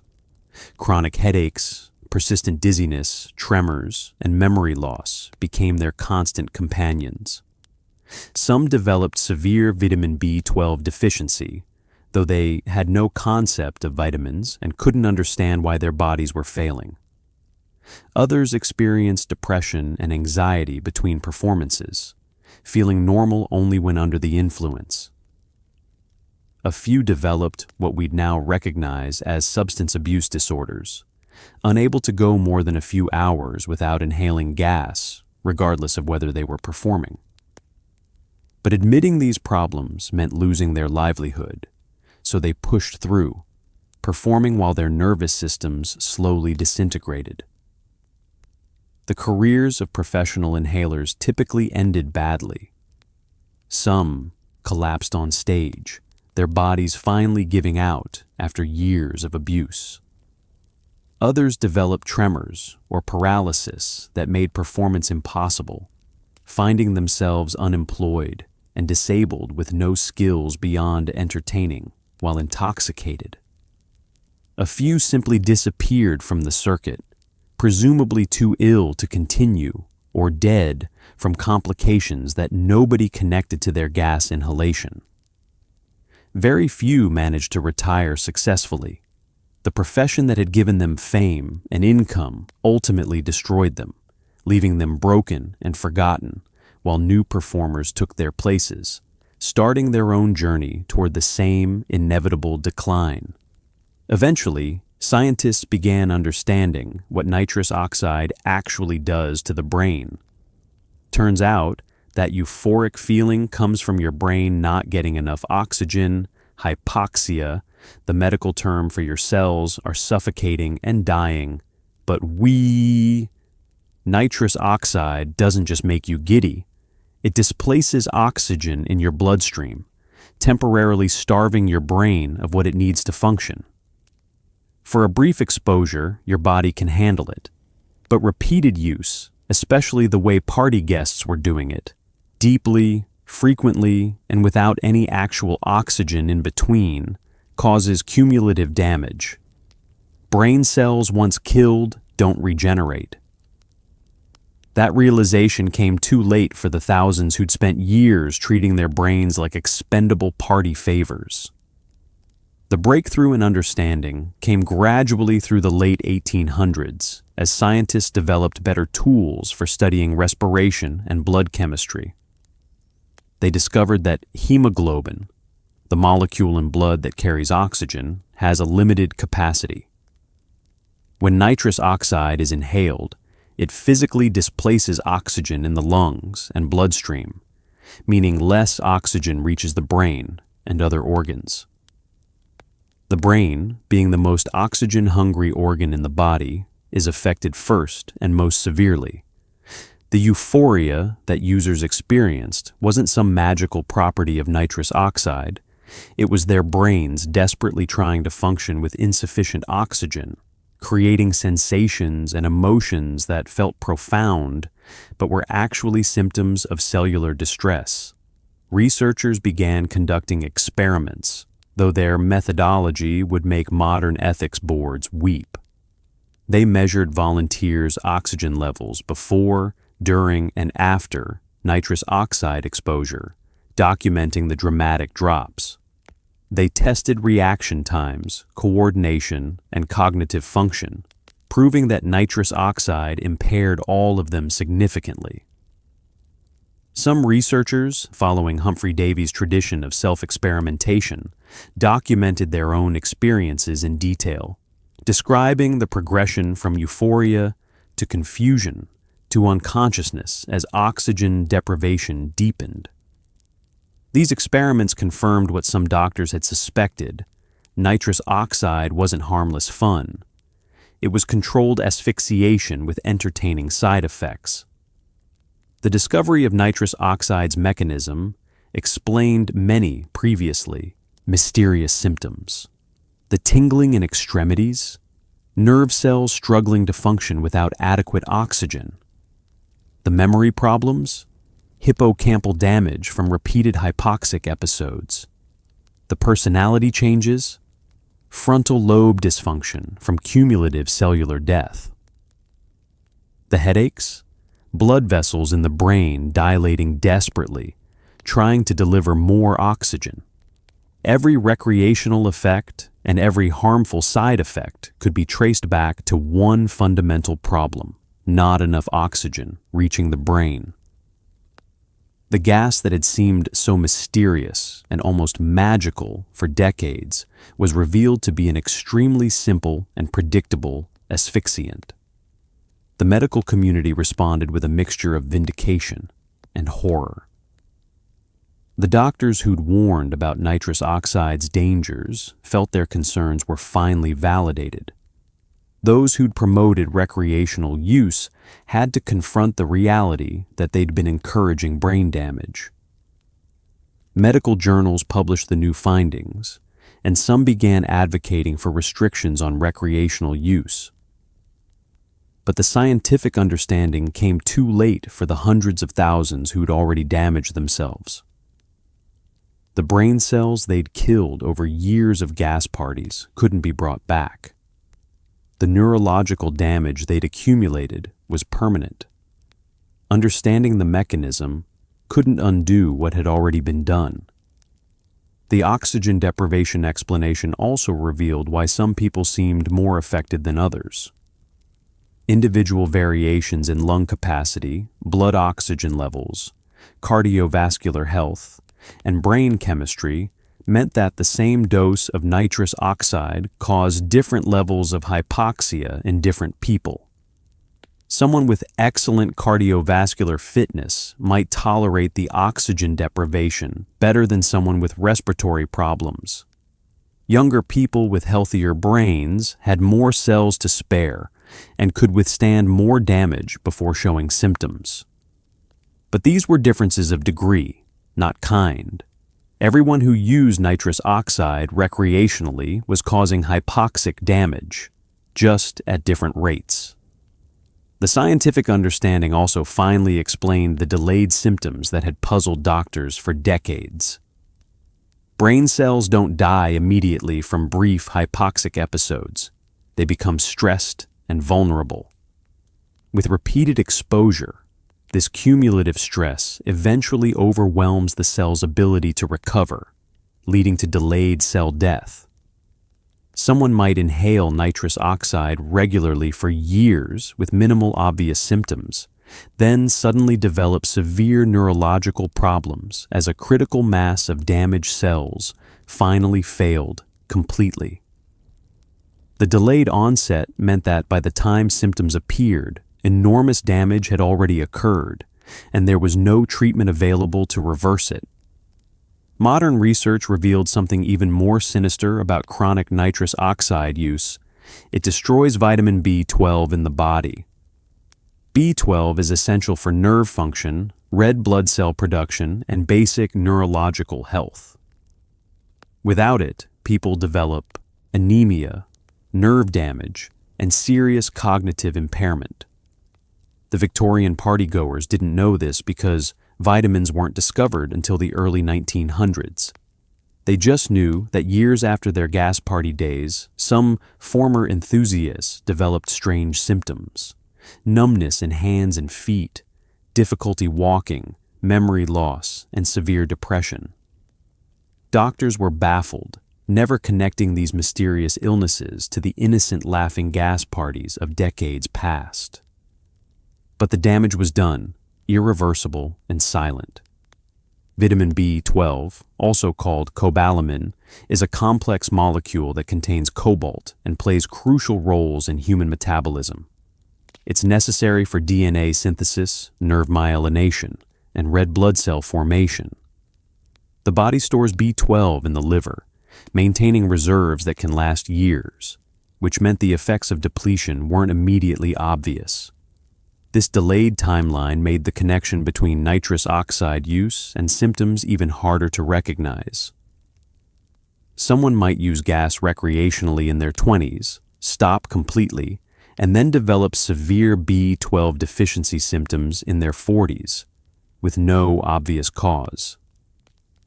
Nitrous oxide doesn't destroy B12 directly. The mechanism is more insidious. It irreversibly oxidizes the cobalt atom in the vitamin, rendering it biologically inactive. The body can't use oxidized B12, and it can't easily eliminate it either, so it accumulates in tissues as useless garbage. Meanwhile, the body's actual functional B12 stores are depleted. New B12 from diet can't compensate fast enough if someone is using nitrous oxide regularly because each exposure oxidizes more vitamin. It's a race between dietary intake and chemical destruction. And with frequent nitrous oxide use, destruction wins. The symptoms of B12 deficiency are varied and serious. Early signs include fatigue, weakness, and difficulty concentrating. Vague symptoms easily attributed to other causes. As deficiency worsens, neurological problems emerge: numbness and tingling in hands and feet, loss of coordination, difficulty walking, and cognitive decline. In severe cases, patients develop permanent nerve damage, paralysis, dementia, and psychiatric disturbances, including depression, paranoia, and hallucinations. The neurological damage occurs because B12 is necessary for maintaining myelin, the protective coating around nerve fibers. Without it, myelin degrades, and nerves can't transmit signals properly. Victorian-era doctors had no concept of vitamins or nutritional deficiencies beyond scurvy and rickets. When they encountered patients with the constellation of symptoms caused by B12 deficiency, they invented various diagnoses: spinal disease, nervous exhaustion, neurasthenia, or sometimes just hysteria if the patient was female. Treatments were useless because they addressed imaginary conditions rather than the actual vitamin deficiency. Patients might be prescribed bed rest, cold water, treatments, or electric shock therapy, none of which helped and some of which made things worse. The real cause remained hidden, a time bomb set years earlier at fashionable gas parties, now exploding in middle age. Modern medicine has revealed the extent of this hidden epidemic. Researchers studying historical medical records have identified clusters of mysterious neurological illness in the late 1800s and early 1900s that match the symptoms of B12 deficiency. The geographic and temporal patterns correlate with areas and periods where laughing gas parties were popular. This suggests that a significant portion of the neurological disease burden in that era may have been caused by recreational nitrous oxide use, though it was never diagnosed as such. Tens of thousands of people may have suffered lifelong disability from what they believed was harmless entertainment. The B12 catastrophe also affects modern recreational nitrous oxide users because human biology hasn't changed. Today's users face the same vitamin depletion and neurological damage as their 19th century predecessors. Modern emergency rooms regularly see young patients with numb limbs, difficulty walking, and cognitive problems, all caused by B12 deficiency from recreational nitrous oxide use. The difference is that now doctors know what's causing it and can treat it with B12 injections, though the treatment can't reverse all the damage if the deficiency has been severe or prolonged. The tragedy is that this knowledge exists and is ignored by each new generation that discovers nitrous oxide and assumes they're smarter than everyone who came before. While recreational use continued its slow revelation as harmful, dental and surgical use finally gained acceptance. By the late 1800s, nitrous oxide had become standard in dentistry, making previously agonizing procedures bearable. Dentists called it sweet air, which sounds much nicer than brain oxygen deprivation in a controlled medical setting. The key difference was dosage and duration. Medical professionals mixed nitrous oxide with oxygen and used it briefly, not the hours-long exposure of party guests. This legitimate medical use actually helped nitrous oxide maintain its reputation as harmless, even as recreational users were slowly destroying their nervous systems one balloon at a time. The dental revolution had been decades in the making, delayed by Horace Wells's failed demonstration and the medical establishment's initial skepticism. But gradually, dentists who'd experimented with nitrous oxide anesthesia reported consistent success. Patients who'd received the gas for tooth extractions described the experience as painless or only mildly uncomfortable, a dramatic improvement over the previous standard of conscious agony. Word spread through professional networks, and more dentists began adopting the technique. By the 1870s, nitrous oxide anesthesia was becoming common in progressive dental practices throughout America and Europe. The equipment evolved to support medical use. Early dental applications had used pure nitrous oxide, which caused the same oxygen deprivation problems as recreational use. But dentists noticed that patients sometimes became too deeply sedated, occasionally to the point of losing consciousness entirely. This was dangerous, so engineers developed equipment that mixed nitrous oxide with oxygen in controlled ratios. The patient still got the pain-relieving and anxiety-reducing effects, but with enough oxygen to prevent hypoxia and dangerous oversedation.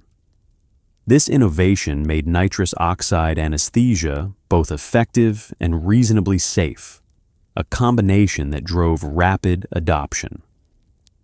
Dental schools began teaching nitrous oxide administration as standard curriculum. Students learned proper dosage, how to monitor patients for adverse reactions, and when to stop administration. They practiced on each other, experiencing the effects firsthand in controlled settings before using it on actual patients. This professional training created a generation of dentists who understood nitrous oxide as a medical tool rather than a party drug, helping establish clear boundaries between legitimate and recreational use. The professionalization of nitrous oxide administration gave it medical legitimacy that had been lacking during the gas party era. Patients loved it. For the first time in human history, people could have dental work done without terror. Nitrous oxide didn't eliminate all sensation. Patients could still feel pressure and some discomfort, but it removed the sharp, overwhelming pain that had made dentistry torturous. Just as importantly, it reduced anxiety, making nervous patients calm enough to sit through procedures without panic. Dental phobia, which had previously kept people away from treatment until infections or pain became unbearable, decreased significantly. People began seeking preventive dental care because the experience was tolerable, improving overall dental health across populations.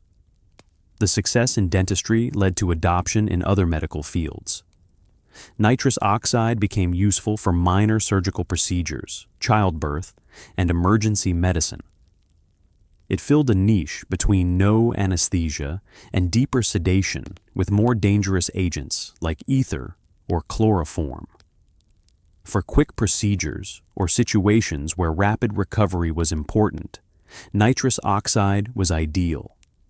Its effects wore off within minutes, allowing patients to return home shortly after treatment, rather than spending hours recovering from anesthesia. This convenience made it popular with both medical providers and patients. The medical legitimacy of nitrous oxide created a paradox. The same substance was simultaneously celebrated as a medical breakthrough and condemned as a dangerous recreational drug. This dual identity persists today, with nitrous oxide occupying an uncomfortable position as both essential medical tool and commonly abused substance. The medical community emphasized that proper use meant controlled administration by trained professionals for specific therapeutic purposes, but recreational users pointed to medical use as evidence that the gas was fundamentally safe. Both arguments had merit and missed the crucial distinction. The difference between brief exposure mixed with oxygen under medical supervision and prolonged exposure to pure gas at parties is the difference between therapy and toxicity. You might think the laughing gas party craze died with the Victorian era, but you'd be wrong. Nitrous oxide recreational use continued through the 20th century, just with different demographics. In the 1960s and 70s, it became popular among the counterculture movement, often called hippie crack. Music festivals, college parties, and underground clubs featured nitrous oxide alongside other substances. The balloons at raves and concerts, often filled with nitrous oxide, each generation rediscovered it, convinced they were doing something new and harmless, ignorant of or indifferent to the long line of oxygen-deprived brains that came before them. The 1920s and 30s saw nitrous oxide continue in dental and medical use, while recreational use became less publicly visible. The progressive era brought various social reform movements, including attempts to regulate substances and behaviors seen as immoral or harmful. While nitrous oxide wasn't specifically banned, public gas parties became less fashionable and more underground. But use didn't stop. It just moved to private settings. University students, medical professionals with easy access, and dedicated enthusiasts continued using nitrous oxide recreationally, just more discreetly than their Victorian predecessors had. World War II and its aftermath temporarily disrupted recreational use as resources were diverted to the war effort and social focus shifted to survival and reconstruction. But by the 1950s, as prosperity returned and youth culture emerged, a new generation discovered nitrous oxide. College students in the 1950s treated it much as their 1900s counterparts had, as a party novelty and rebellious thrill. The widespread availability of the gas for legitimate medical and dental purposes meant it wasn't hard to obtain if you knew where to look. Dental students, medical residents, and pharmacy workers had access, and sometimes shared their access with friends.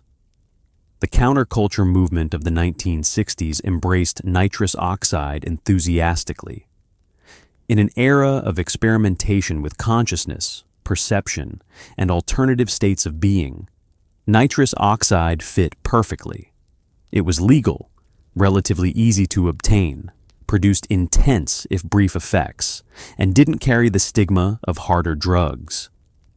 Hippies at communal gatherings would pass around balloons filled with nitrous oxide, sometimes combining it with marijuana or LSD for enhanced effects.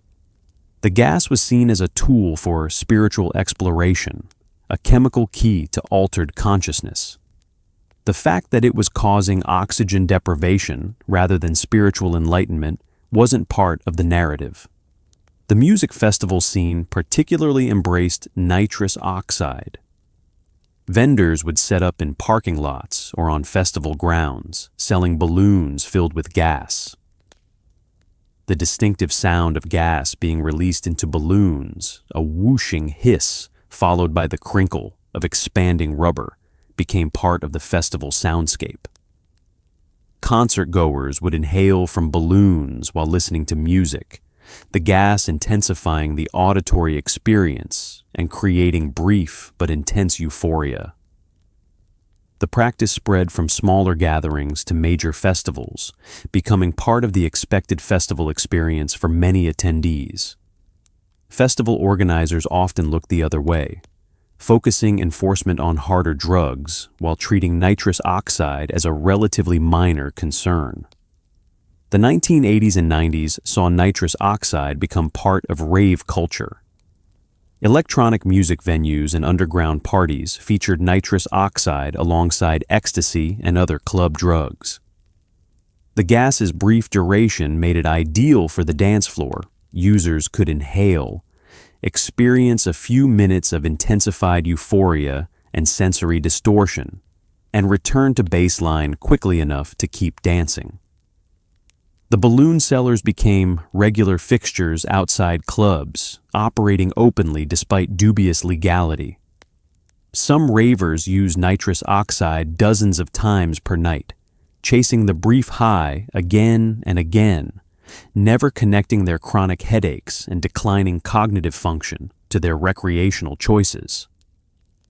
Throughout all these decades, each generation believed they'd discovered something new. They weren't aware of the Victorian gas parties or the century-long history of recreational use and harm. Each cohort thought they were pioneers, rebelling against previous generations' uptight attitudes while actually just repeating a pattern established long before anyone alive was born.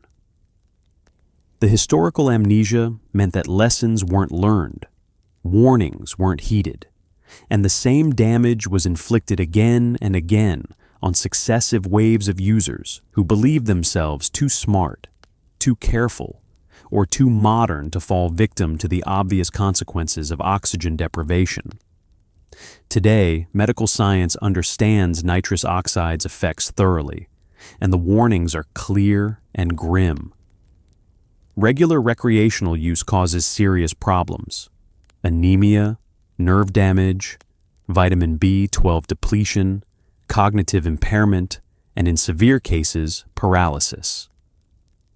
Emergency rooms regularly see patients with these exact symptoms, often young people who thought balloons at parties were harmless fun. Neurologists can spot nitrous oxide damage on brain scans, areas of demyelination where nerve coverings have deteriorated. The human body is remarkably resilient, but it has limits, and nitrous oxide enthusiasts keep finding those limits the hard way, then being surprised when their legs stop working properly. Modern neuroimaging has provided visual evidence that would have shocked 19th century gas party enthusiasts.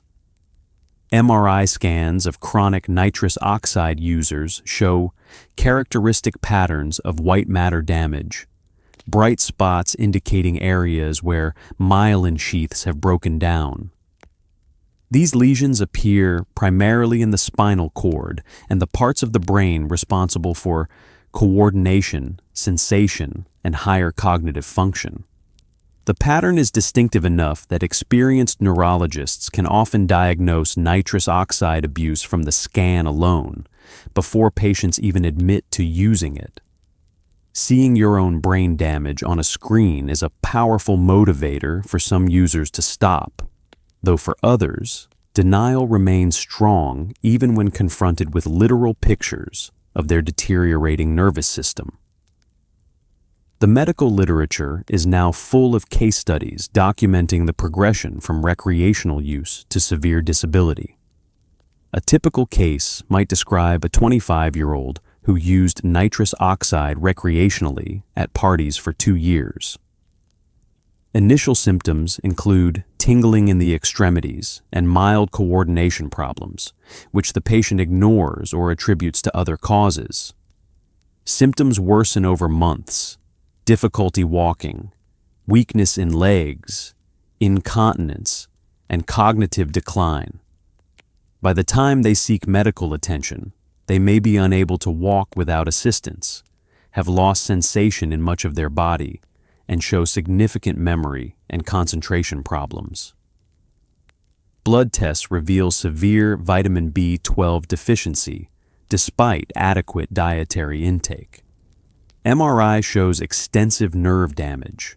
Treatment with high-dose B12 injections can halt progression but cannot reverse the damage already done.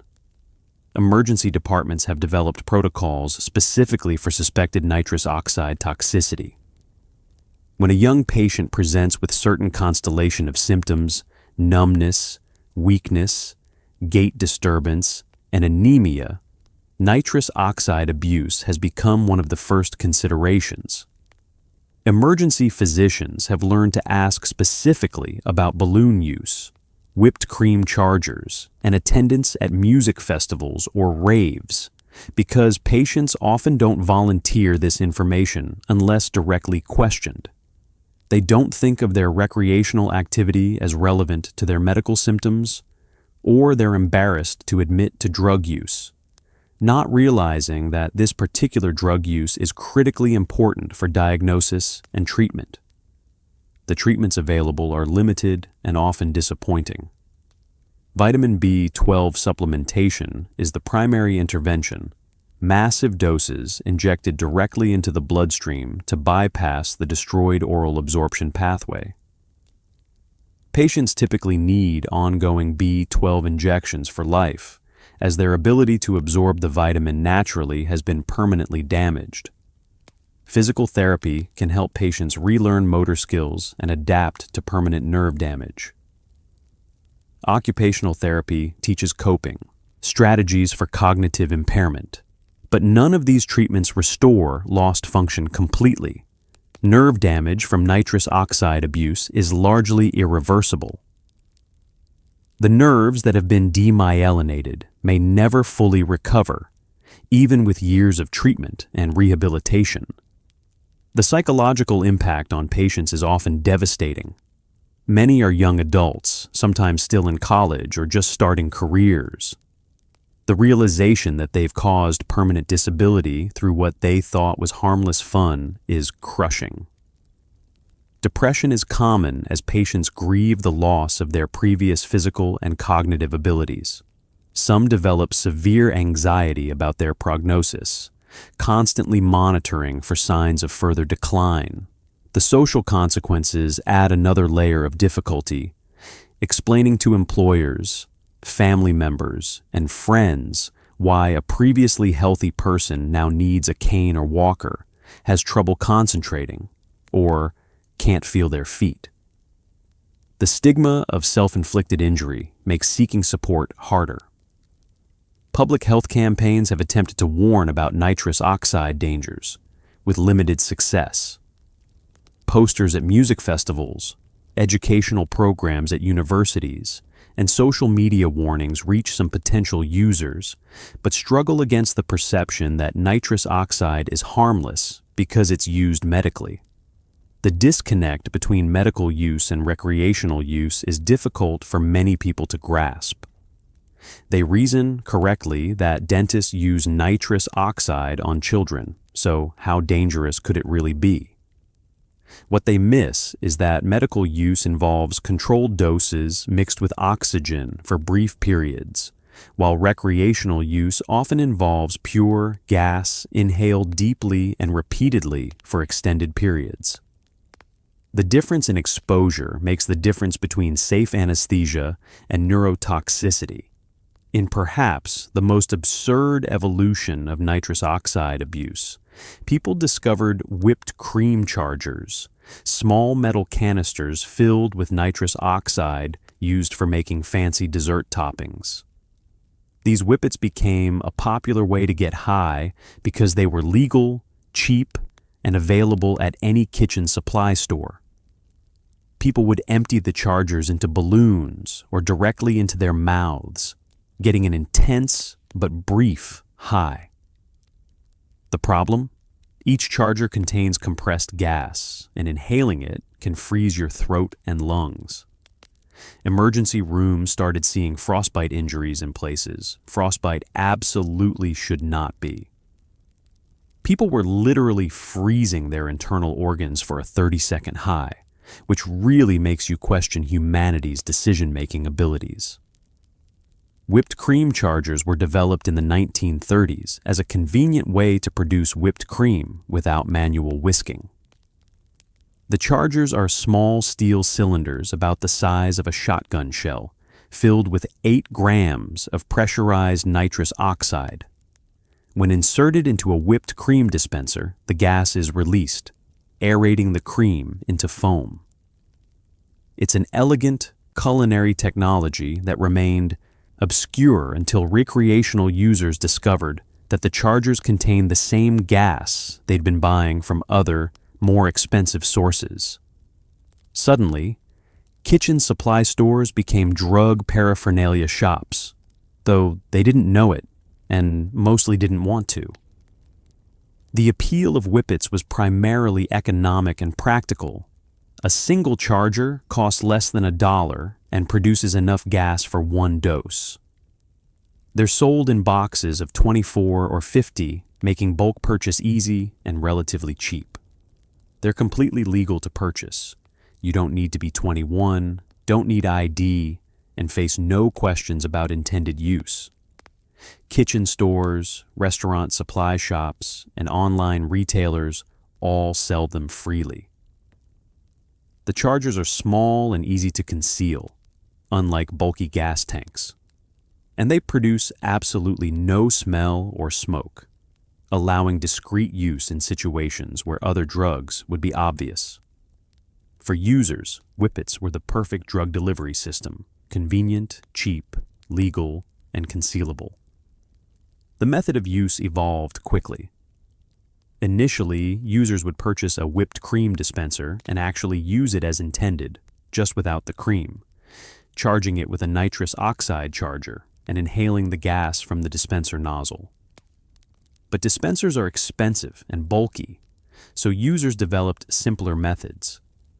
The most common became the cracker, a small metal device designed to pierce the charger and release the gas into a balloon. Empty the charger into a balloon, inhale from the balloon, and the entire process takes seconds. Some hardcore users skipped the balloon entirely, using crackers that allowed direct mouth inhalation. This was maximum risk for maximum stupidity, inhaling compressed gas directly from the charger as it's being released. The frostbite risk comes from the physics of compressed gas. When highly pressurized gas expands rapidly, it cools dramatically. The nitrous oxide in a whipped cream charger is cold enough when released to cause instant frostbite on contact with skin or tissue. Users who inhaled directly from chargers sometimes froze their lips, tongues, throats, and even lungs. Emergency rooms treated patients with frostbitten vocal cords, frozen esophageal tissue, and lung injuries from the extreme cold. Some patients developed permanent damage, scar tissue in airways, chronic breathing problems, and in extreme cases, tissue death requiring surgical intervention. The irony of seeking euphoria and finding frostbite was apparently lost on users, who often returned to the same dangerous practice after treatment. The scattered steel chargers became an environmental and social marker. Park benches surrounded by dozens of empty chargers signaled recent whippet sessions. Parking lots outside music venues would be littered with them. Some users accumulated hundreds or thousands of used chargers, creating bizarre metallic garbage piles in their homes. The chargers are fully recyclable steel, but recreational users rarely bothered with proper disposal.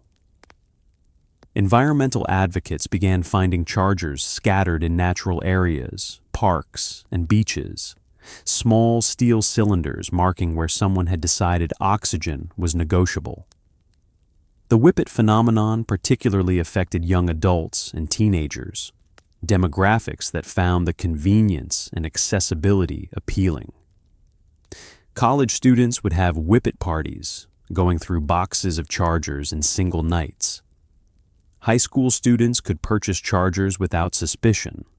After all, they were just making whipped cream, officer. The demographic shift meant users were often younger and more naive about risks than previous generations of nitrous oxide users. They had no framework for understanding that kitchen supplies could be dangerous drugs, no experience recognizing when substance use was becoming problematic. The cutesy name whippets made it sound harmless and fun, disguising the reality of neurological damage and oxygen deprivation. Kitchen supply retailers faced an ethical dilemma. They were selling a legitimate product for its intended purpose, but increasingly they noticed that many purchasers showed no interest in whipped cream dispensers, only chargers. Some stores implemented age restrictions or purchase limits, refusing to sell boxes of chargers to teenagers or to customers buying suspicious quantities. Others continued selling freely, reasoning that they couldn't be held responsible for how customers used legal products. The problem never fully resolved. Whipped cream chargers remain readily available, and recreational use continues, generation after generation discovering that yes, you can get high from kitchen supplies, and yes, it will damage your brain. Despite knowing the dangers, nitrous oxide remains legal in most places because it has legitimate uses: medical, dental, culinary, and industrial. Banning it would affect too many legitimate businesses and medical practices. So instead, we have warning labels, age restrictions in some jurisdictions, and a lot of frustrated health officials watching people continue to huff it anyway. It's the regulatory equivalent of putting a "do not press" sign on a big red button and then acting surprised when people press it. Laws prohibiting sales for intoxication purposes exist, but are nearly impossible to enforce when someone can just claim they're making a really elaborate batch of whipped cream. The legal status of nitrous oxide varies wildly by jurisdiction, creating a patchwork of regulations that make enforcement nearly impossible. In the United States, federal law doesn't specifically control nitrous oxide as a drug, instead regulating it as a food additive and medical gas. Individual states have their own laws, some prohibiting sale to minors, others banning possession with intent to inhale, and a few treating recreational use as a misdemeanor. But enforcement is rare because proving intent is difficult.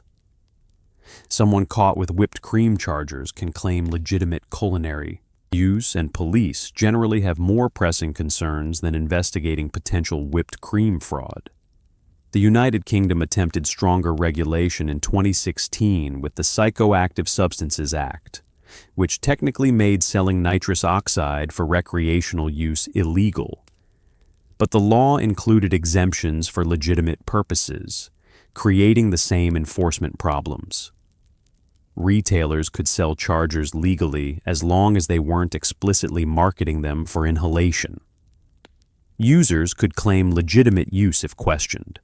Prosecutions were rare and difficult to secure. The law created paperwork for law enforcement without significantly reducing availability or use. Within a year, nitrous oxide use at festivals and parties had returned to pre-ban levels, demonstrating the futility of prohibition when a substance has extensive legitimate applications. The medical and dental communities strongly oppose any restrictions that would affect their access to nitrous oxide. For dentists particularly, nitrous oxide is an essential tool for patient care. Pediatric dentistry relies heavily on it for treating anxious children. Emergency medicine uses it for pain management in ambulances and emergency departments. restrictions on medical use would cause genuine harm to patient care, so any proposed regulations must carefully preserve medical access while attempting to prevent recreational abuse. This balancing act has proven nearly impossible to achieve, resulting in weak regulations that satisfy no one. The industrial users of nitrous oxide add another layer of complication. Beyond whipped cream, nitrous oxide is used in automotive racing as an oxidizer that boosts engine power. Racing enthusiasts purchase large tanks of the gas for legitimate use. Nitrous oxide is also used in aerosol products, fire extinguishers, and various manufacturing processes. Food service operations use it not just for whipped cream, but for molecular gastronomy techniques and foam-based presentations. Semiconductor manufacturing uses ultra-pure nitrous oxide in etching processes. Any regulation strict enough to meaningfully reduce recreational use would create significant disruption for these industries, generating fierce political opposition. Some jurisdictions have implemented creative solutions with mixed results. Australia's New South Wales banned possession of nitrous oxide in certain contexts, at music festivals, for example, while keeping it legal for home use. This allowed police to confiscate balloons and chargers at events without creating problems for legitimate users. But enforcement was inconsistent, and determined users simply used nitrous oxide before entering venues or in parking lots outside the enforcement zone. The UK tried requiring vendors to check ID and refuse sales to anyone unable to prove they were over 18. But many retailers ignored the requirement, and online sales remained completely unregulated.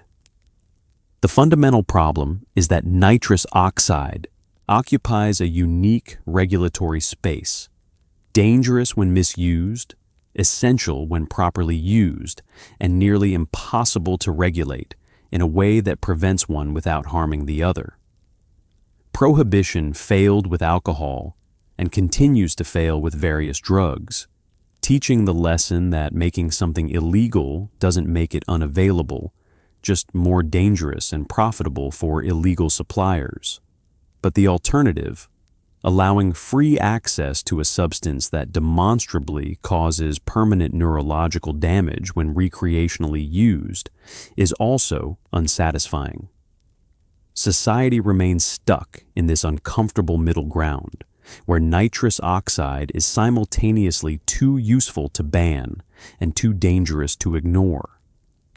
The manufacturers and distributors of nitrous oxide largely avoid the controversy by focusing on legitimate markets and staying silent on recreational use. They include warning labels about inhalation risks, but these are often ignored. They sell to retailers who sell to the public, maintaining plausible deniability about end use.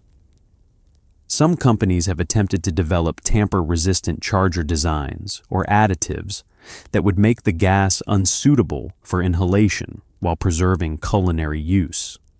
But these efforts have foundered on technical and economic challenges.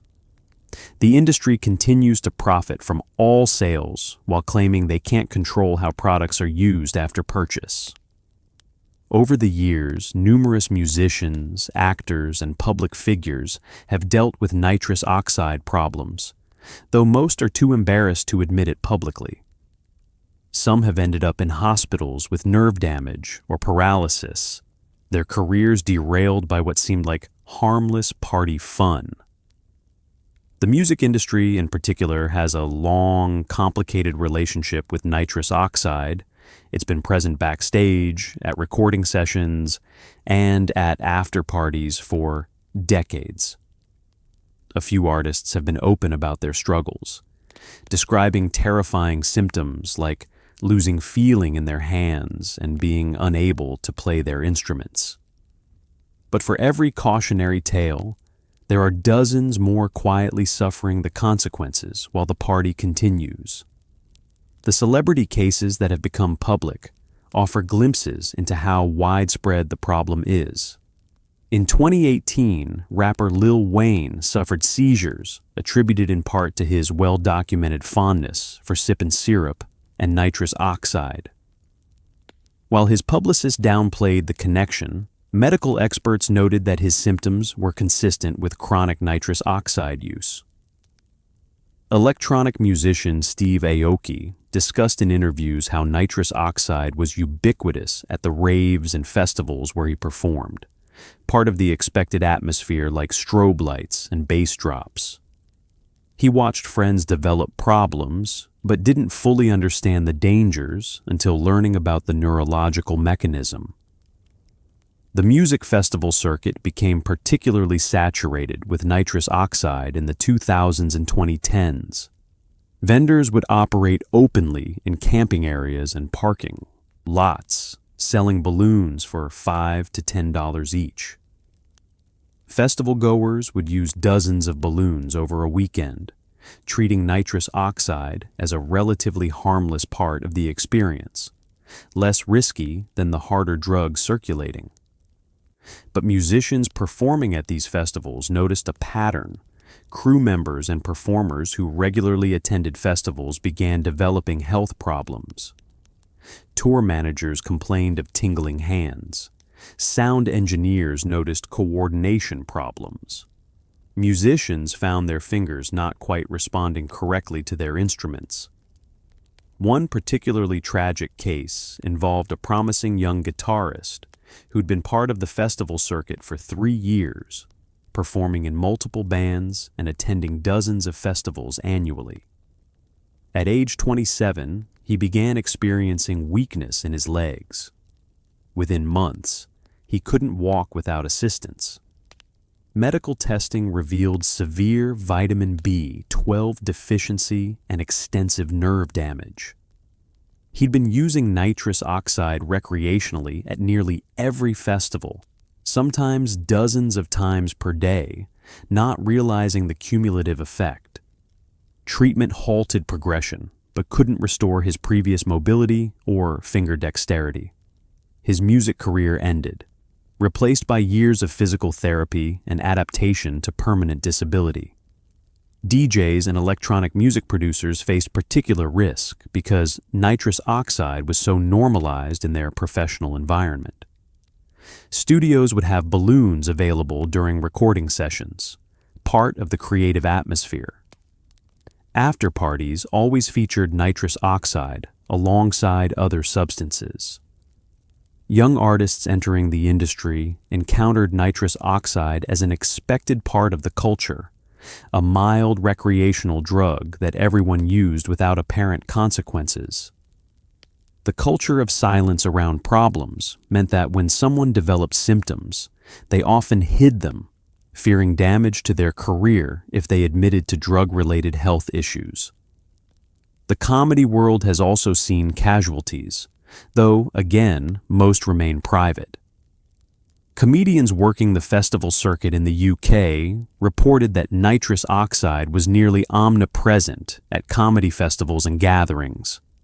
The brief high fit well with the fast-paced, intense environment of comedy performance. Some comedians used it as a pre-show ritual, believing it enhanced creativity or reduced anxiety. Others used it afterward to decompress. A few developed dependencies, using nitrous oxide multiple times daily for months or years. When problems emerged, memory issues, concentration difficulties, or physical symptoms, they affected not just health, but also the ability to write and perform comedy, which requires sharp timing and recall.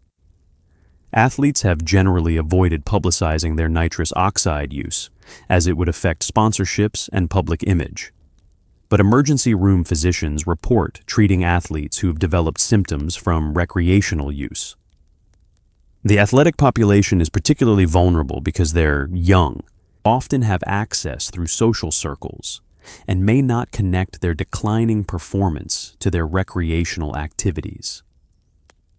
An athlete whose coordination subtly degrades might attribute it to overtraining or stress, not recognizing that their weekend balloon sessions are destroying their nervous system. By the time symptoms become severe enough to force medical attention, significant damage has accumulated. The most heartbreaking celebrity cases are those who spoke out trying to warn others, only to be ignored.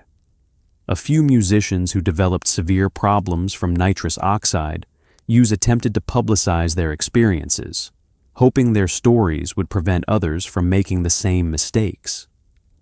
They described in detail what it's like to lose sensation in your limbs, to struggle with simple tasks, to watch your career evaporate because your body won't cooperate anymore. But their warnings were drowned out by the general perception that nitrous oxide is harmless fun. Each new generation of users dismisses previous casualties as having done something wrong, using too much, too often, or combining with other substances, convinced they'll be smarter and more moderate. They never are. Modern neuroimaging has given us something the Victorians never had: visual proof of what nitrous oxide does to brains. MRI scans of chronic users show distinctive patterns of damage: white matter lesions, cortical atrophy, and demyelination that looks like someone took an eraser to parts of the brain. Neurologists can often identify nitrous oxide abuse just from the scan pattern before the patient even admits to using it. These images are stark, unsettling evidence that this harmless laughing gas has been steadily destroying neural tissue for 2 centuries. The brain tries to compensate, routing around damaged areas, but there's only so much rewiring it can do before function becomes permanently impaired. The imaging technology that revealed this damage developed gradually. CT scans in the 1970s could show major structural problems but lacked the resolution to detect subtle changes. MRI scanners in the 1980s and 90s offered much better detail, allowing radiologists to see white matter clearly. By the 2000s, high-resolution MRI could detect early myelin damage before symptoms became severe. Researchers studying various neurological conditions began noticing an unusual pattern in some younger patients: extensive white matter changes that didn't fit known disease categories. When they investigated these patients' histories, a common factor emerged: recreational nitrous oxide use. The characteristic pattern became known among neurologists. The damage appears primarily in the dorsal columns of the spinal cord and in the posterior and lateral white matter tracts. On MRI, these areas show up as bright white regions, hyperintense signal in medical terminology, indicating myelin breakdown. The pattern is distinctive enough that experienced neuroradiologists can recognize it, though it can sometimes resemble other demyelinating diseases like multiple sclerosis. The key difference is the distribution and the patient's history. Someone in their 20s with extensive spinal cord demyelination, but no other MS symptoms, probably has a substance abuse problem, not autoimmune disease. The visual impact of seeing one's own brain damage is profound.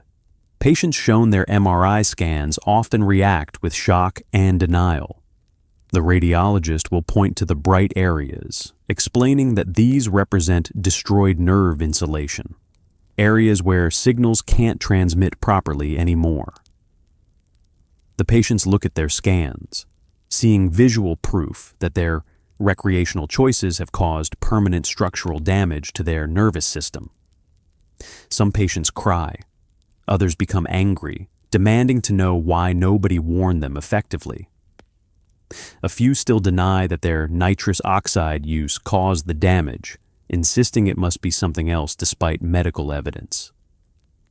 The human capacity for denial is remarkable, even when confronted with pictures of their own deteriorating brain. Comparing scans over time shows progression that's particularly alarming.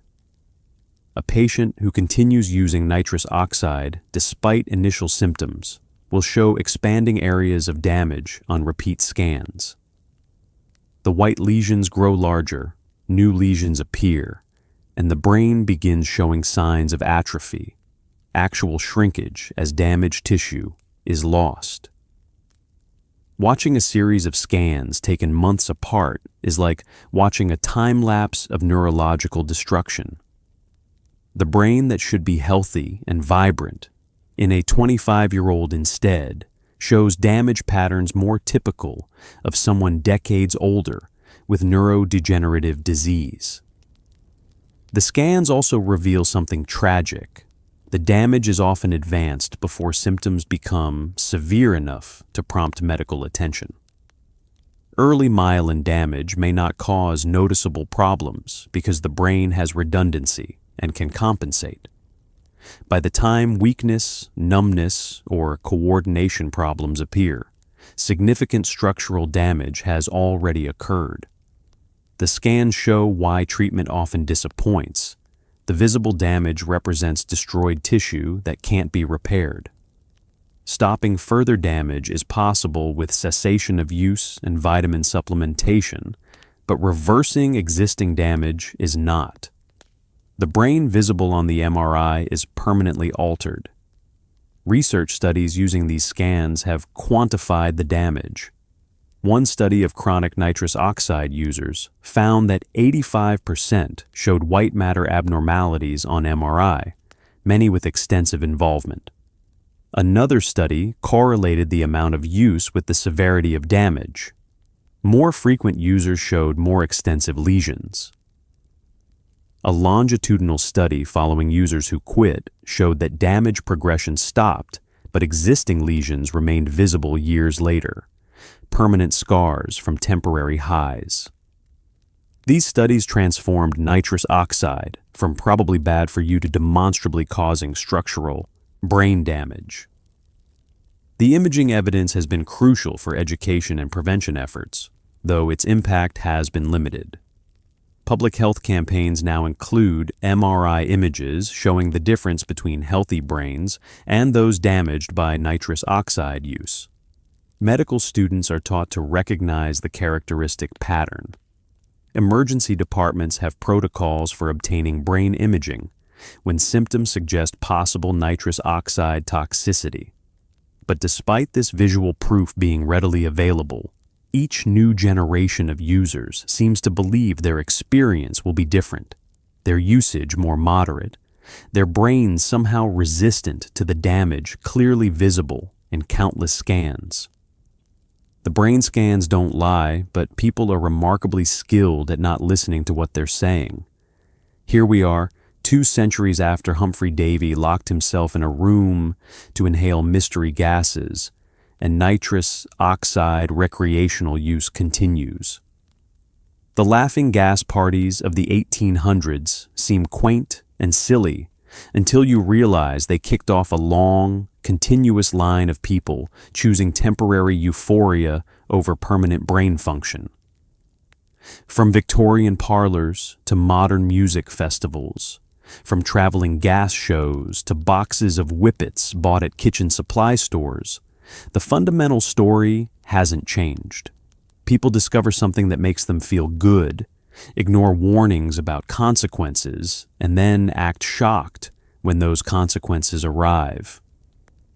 The brain damage Davy's generation started 2 centuries ago hasn't stopped. It's just adapted to new delivery methods, new social contexts, and new generations convinced they know better than the last.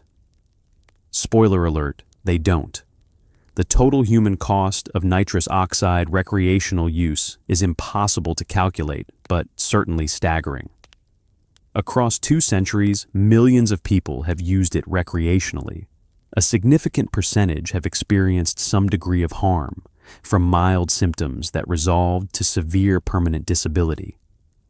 Thousands, possibly tens of thousands, have had their lives fundamentally altered by damage they didn't understand they were causing until too late. Careers ended, relationships destroyed, mobility lost, cognition permanently impaired, all for a few minutes of euphoria that could have been achieved by spinning in a circle until dizzy, which is equally stupid but at least doesn't kill neurons. The pattern repeats with predictable regularity across generations. Each cohort discovers nitrous oxide, treats it as a novel finding rather than a very old problem, and proceeds to make exactly the same mistakes as their predecessors. They ignore warnings from medical professionals, dismiss evidence of harm, and convince themselves they'll be moderate and careful in ways previous users weren't. They attribute others' problems to excessive use, bad luck, or pre-existing conditions, never accepting that any recreational nitrous oxide use carries risk. This collective amnesia means the lessons learned by Victorian doctors treating mysterious neurological illnesses are relearned in every emergency department, treating young people who can't walk after months of balloon use. The reasons for this repetition are both psychological and social. Humans are notoriously bad at assessing low probability risks, especially when the potential harm is delayed. The immediate pleasure of nitrous oxide is certain and vivid. The potential future neurological damage is abstract and distant. Young people particularly struggle with this calculation. The future seems infinite. The present moment is everything, and warnings from older generations are dismissed as exaggerated or irrelevant. The social aspect reinforces use. When everyone around you is doing something without apparent immediate consequences, it's psychologically difficult to accept that it's actually dangerous. The legal and commercial infrastructure that keeps nitrous oxide available perpetuates the problem.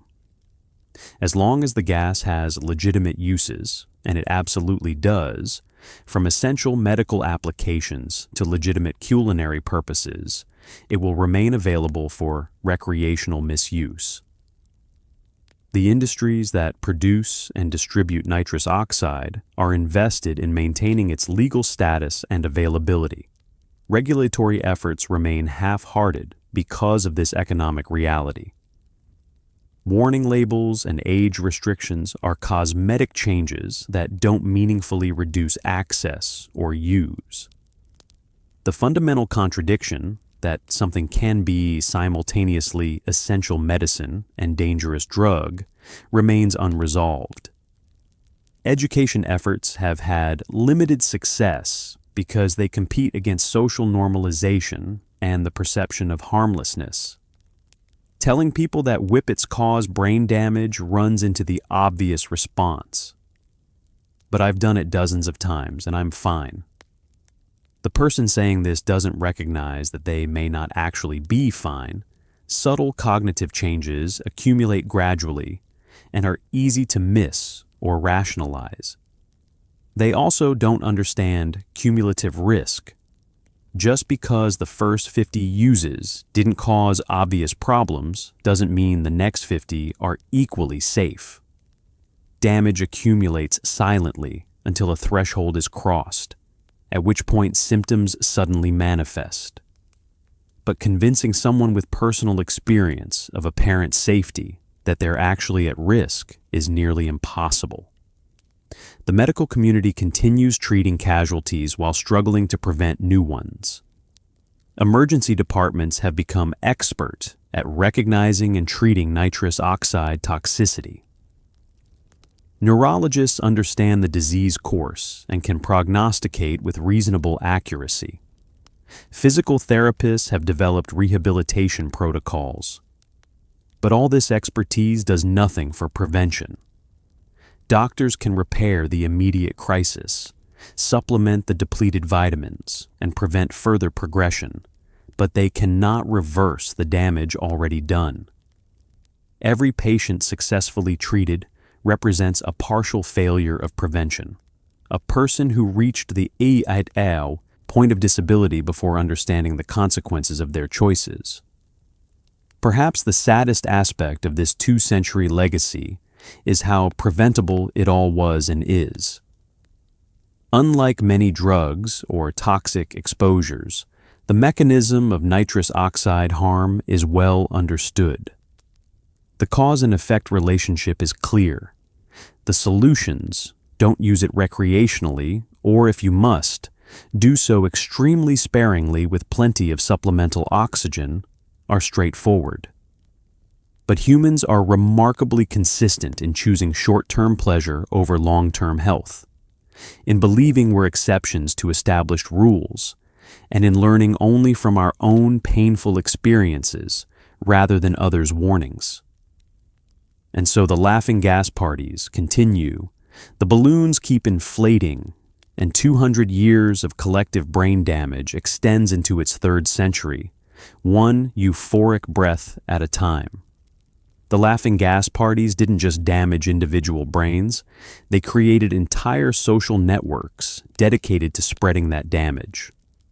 Once someone attended their first gas party and survived with only a headache and vague memories of declaring love to a potted plant, they'd inevitably host their own party, inviting friends who'd never tried it.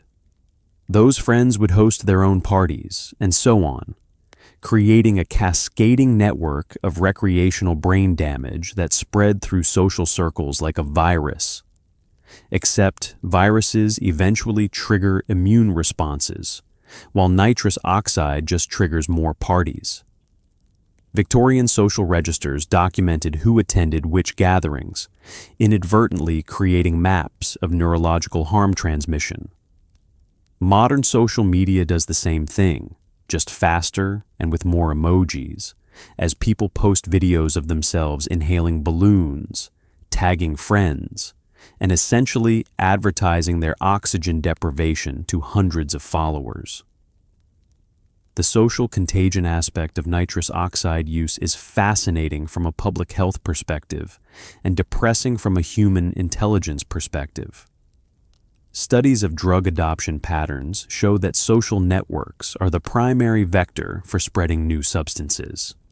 Someone tries nitrous oxide at a party, enjoys it, and becomes an evangelist, convincing skeptical friends to try it. It's not like real drugs, they'd say. It's just laughing gas, totally safe. They use it at the dentist. This messaging was remarkably consistent across 2 centuries, from Victorian ladies assuring their friends that respectable doctors approved of it, to modern festival goers insisting that something legal and widely available couldn't possibly be dangerous. The party format itself encouraged excessive use in ways that isolated recreational use might not have.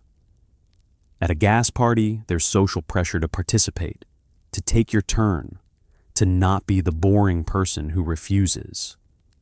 There's also competition, who can do the funniest thing while intoxicated, who can handle the most doses, who's brave enough to try the larger balloon.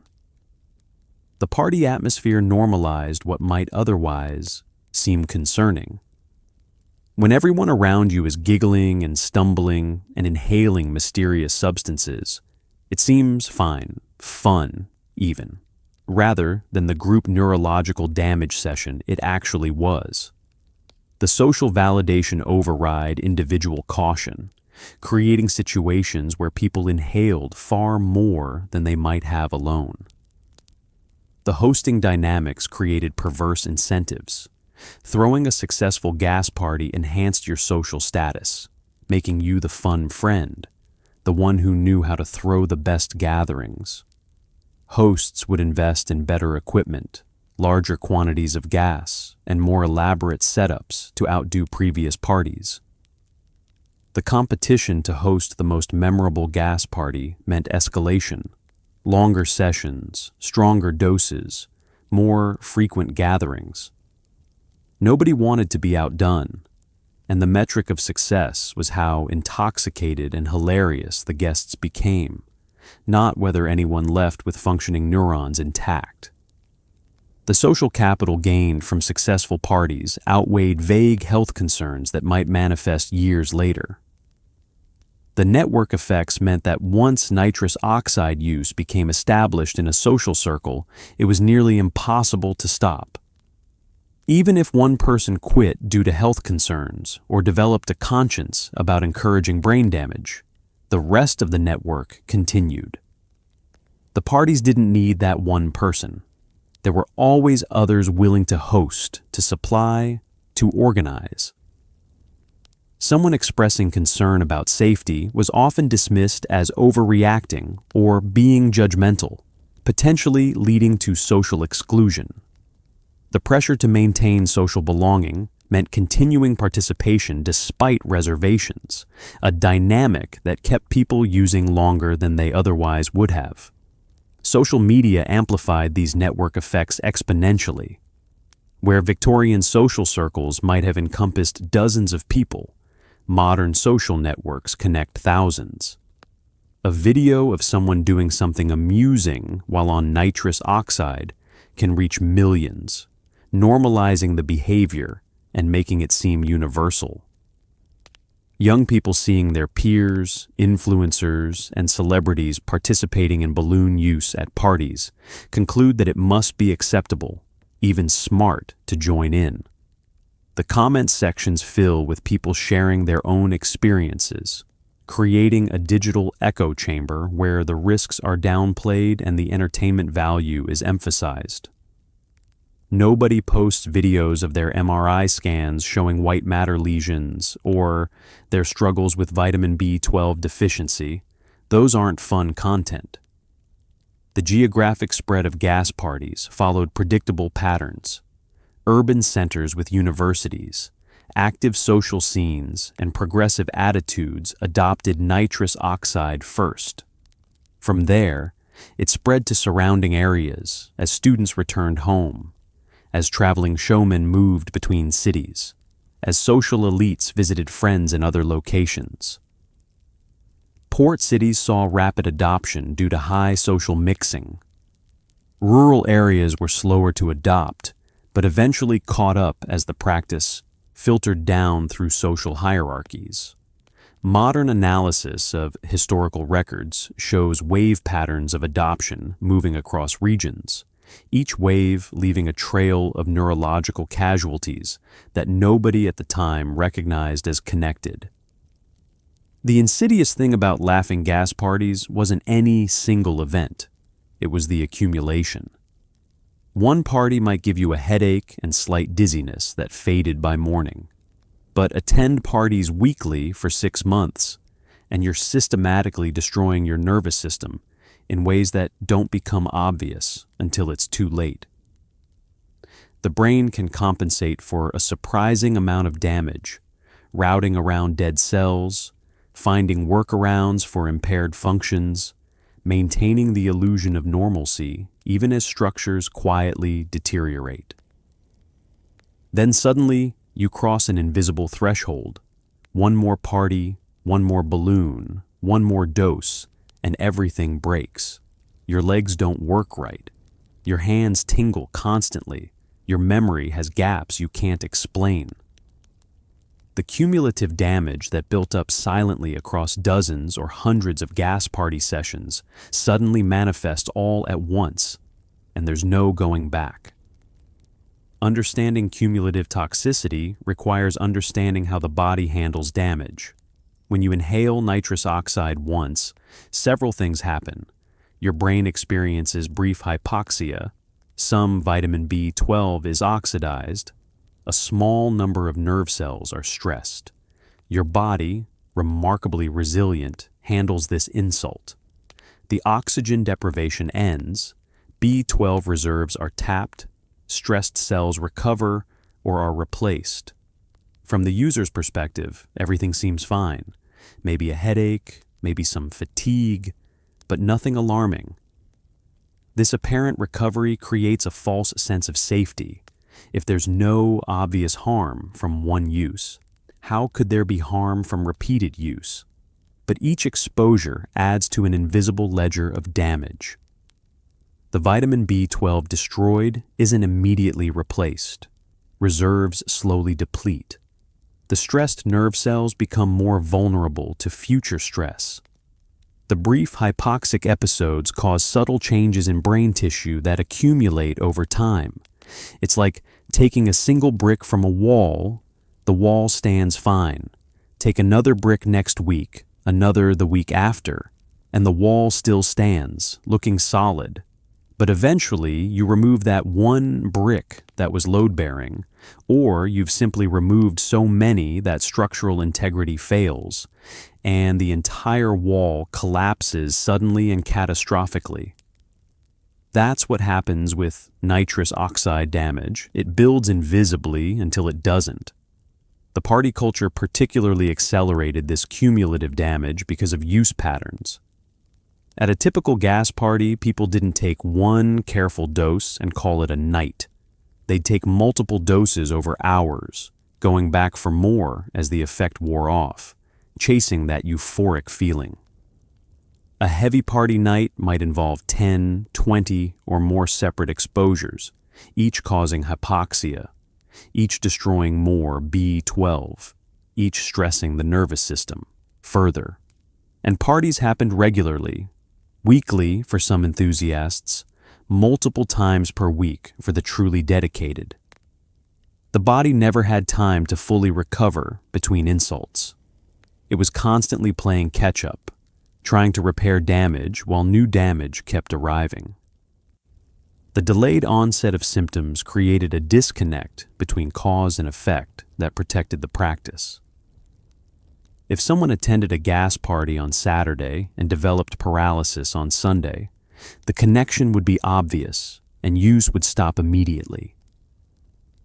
But when symptoms emerge 6 months, a year, or even several years after regular use began, the connection isn't clear. The person experiencing numbness in their feet doesn't think back to parties they attended months ago. They assume they slept wrong, or have a pinched nerve, or are just stressed.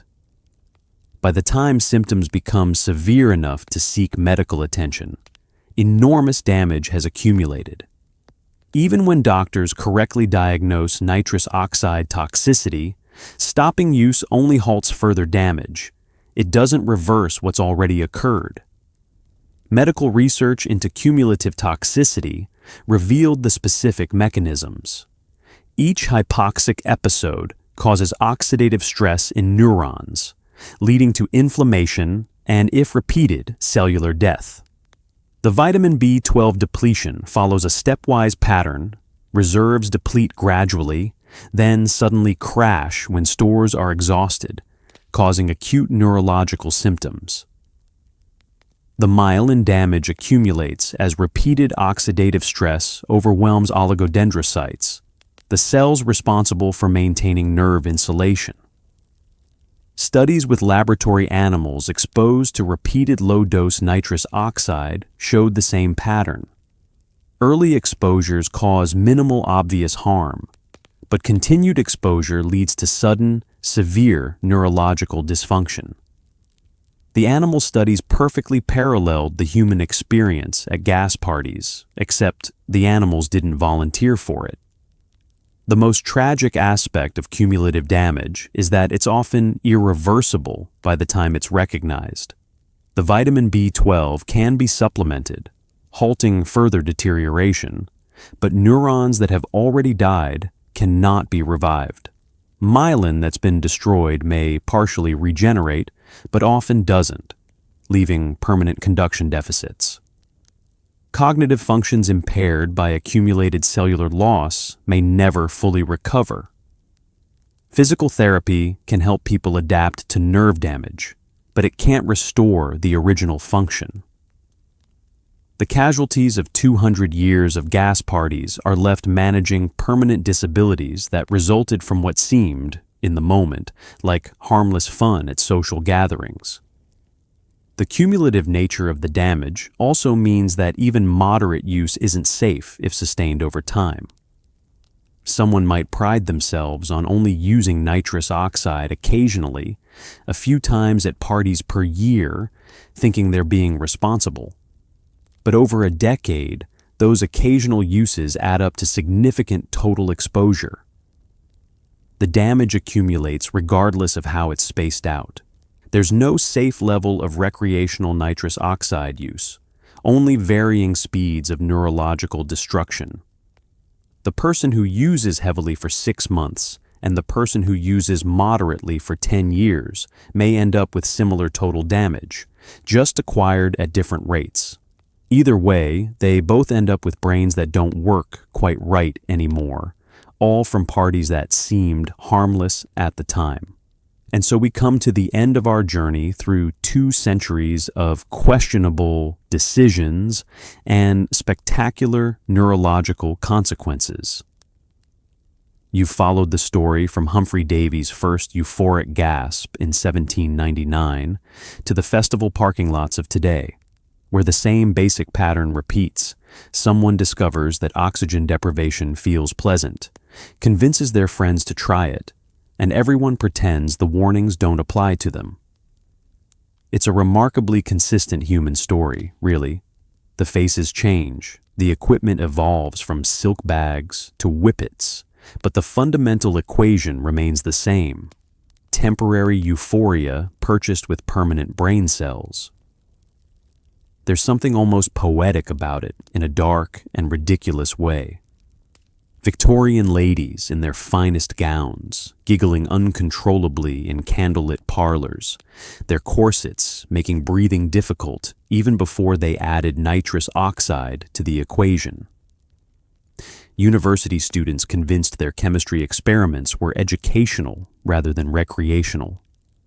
Traveling showmen exploiting audiences for profit while calling it science. Modern festival goers with balloons, certain that their generation has somehow figured out how to outsmart basic neurology, each generation believing they're special, different, immune to consequences that caught everyone before them. But we can honor their resilience. In a way, the human capacity to survive our own terrible choices is genuinely impressive. The Victorian party-goers who damaged their nervous systems went on to build railroads, write novels, and raise families, even as their hands tingled and their memories grew spotty. The medical community eventually learned from all those mysterious neurological cases, developing the treatments that help today's casualties manage their symptoms. Every generation of nitrous oxide users inadvertently contributed to our understanding of how brains work, what happens when they don't get enough oxygen, and why vitamin B12 is more important than anyone realized. They paid a high price for that knowledge.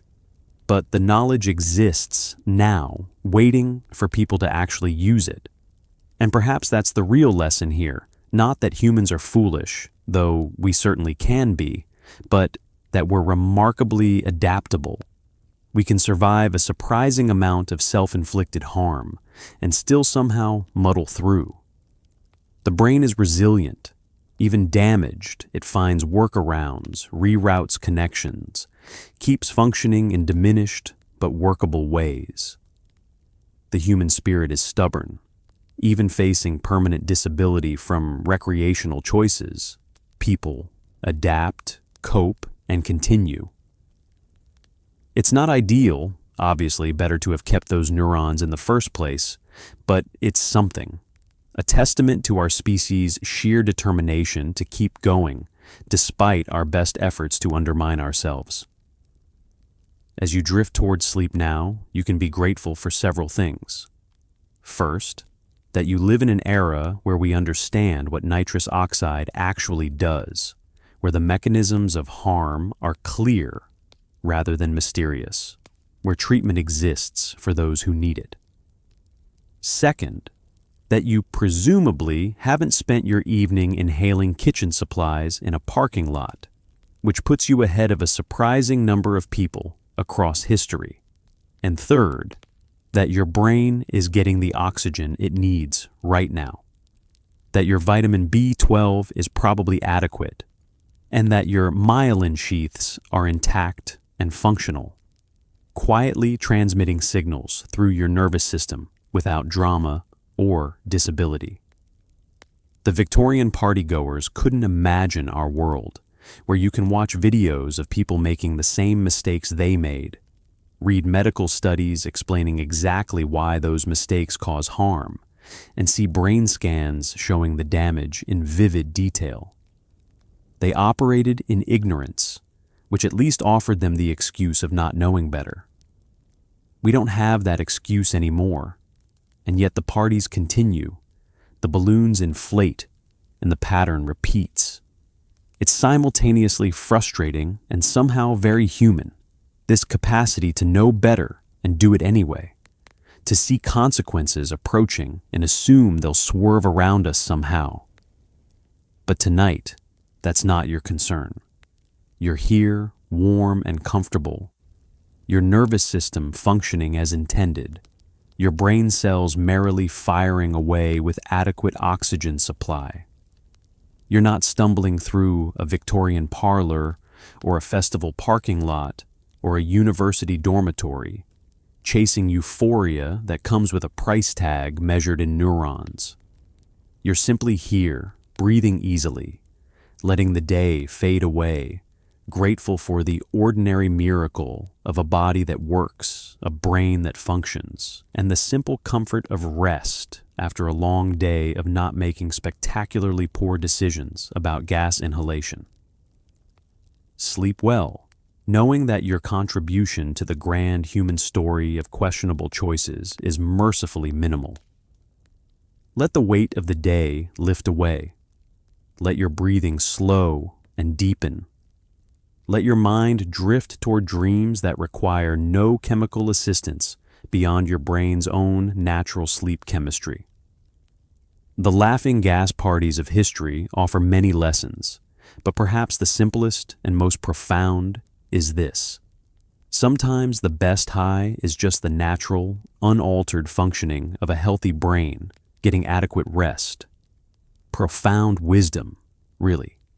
Even if it took us 200 years of accumulated brain damage to fully appreciate it. Rest now, peacefully, gratefully, with all your neurons intact and all your myelin where it belongs. Tomorrow is another day, full of possibilities that require your brain to be functioning at its best. Tonight, let it rest, recharge, and dream, secure in the knowledge that you're not part of the centuries-long parade of people who discovered the hard way that oxygen is non-negotiable. Sweet dreams.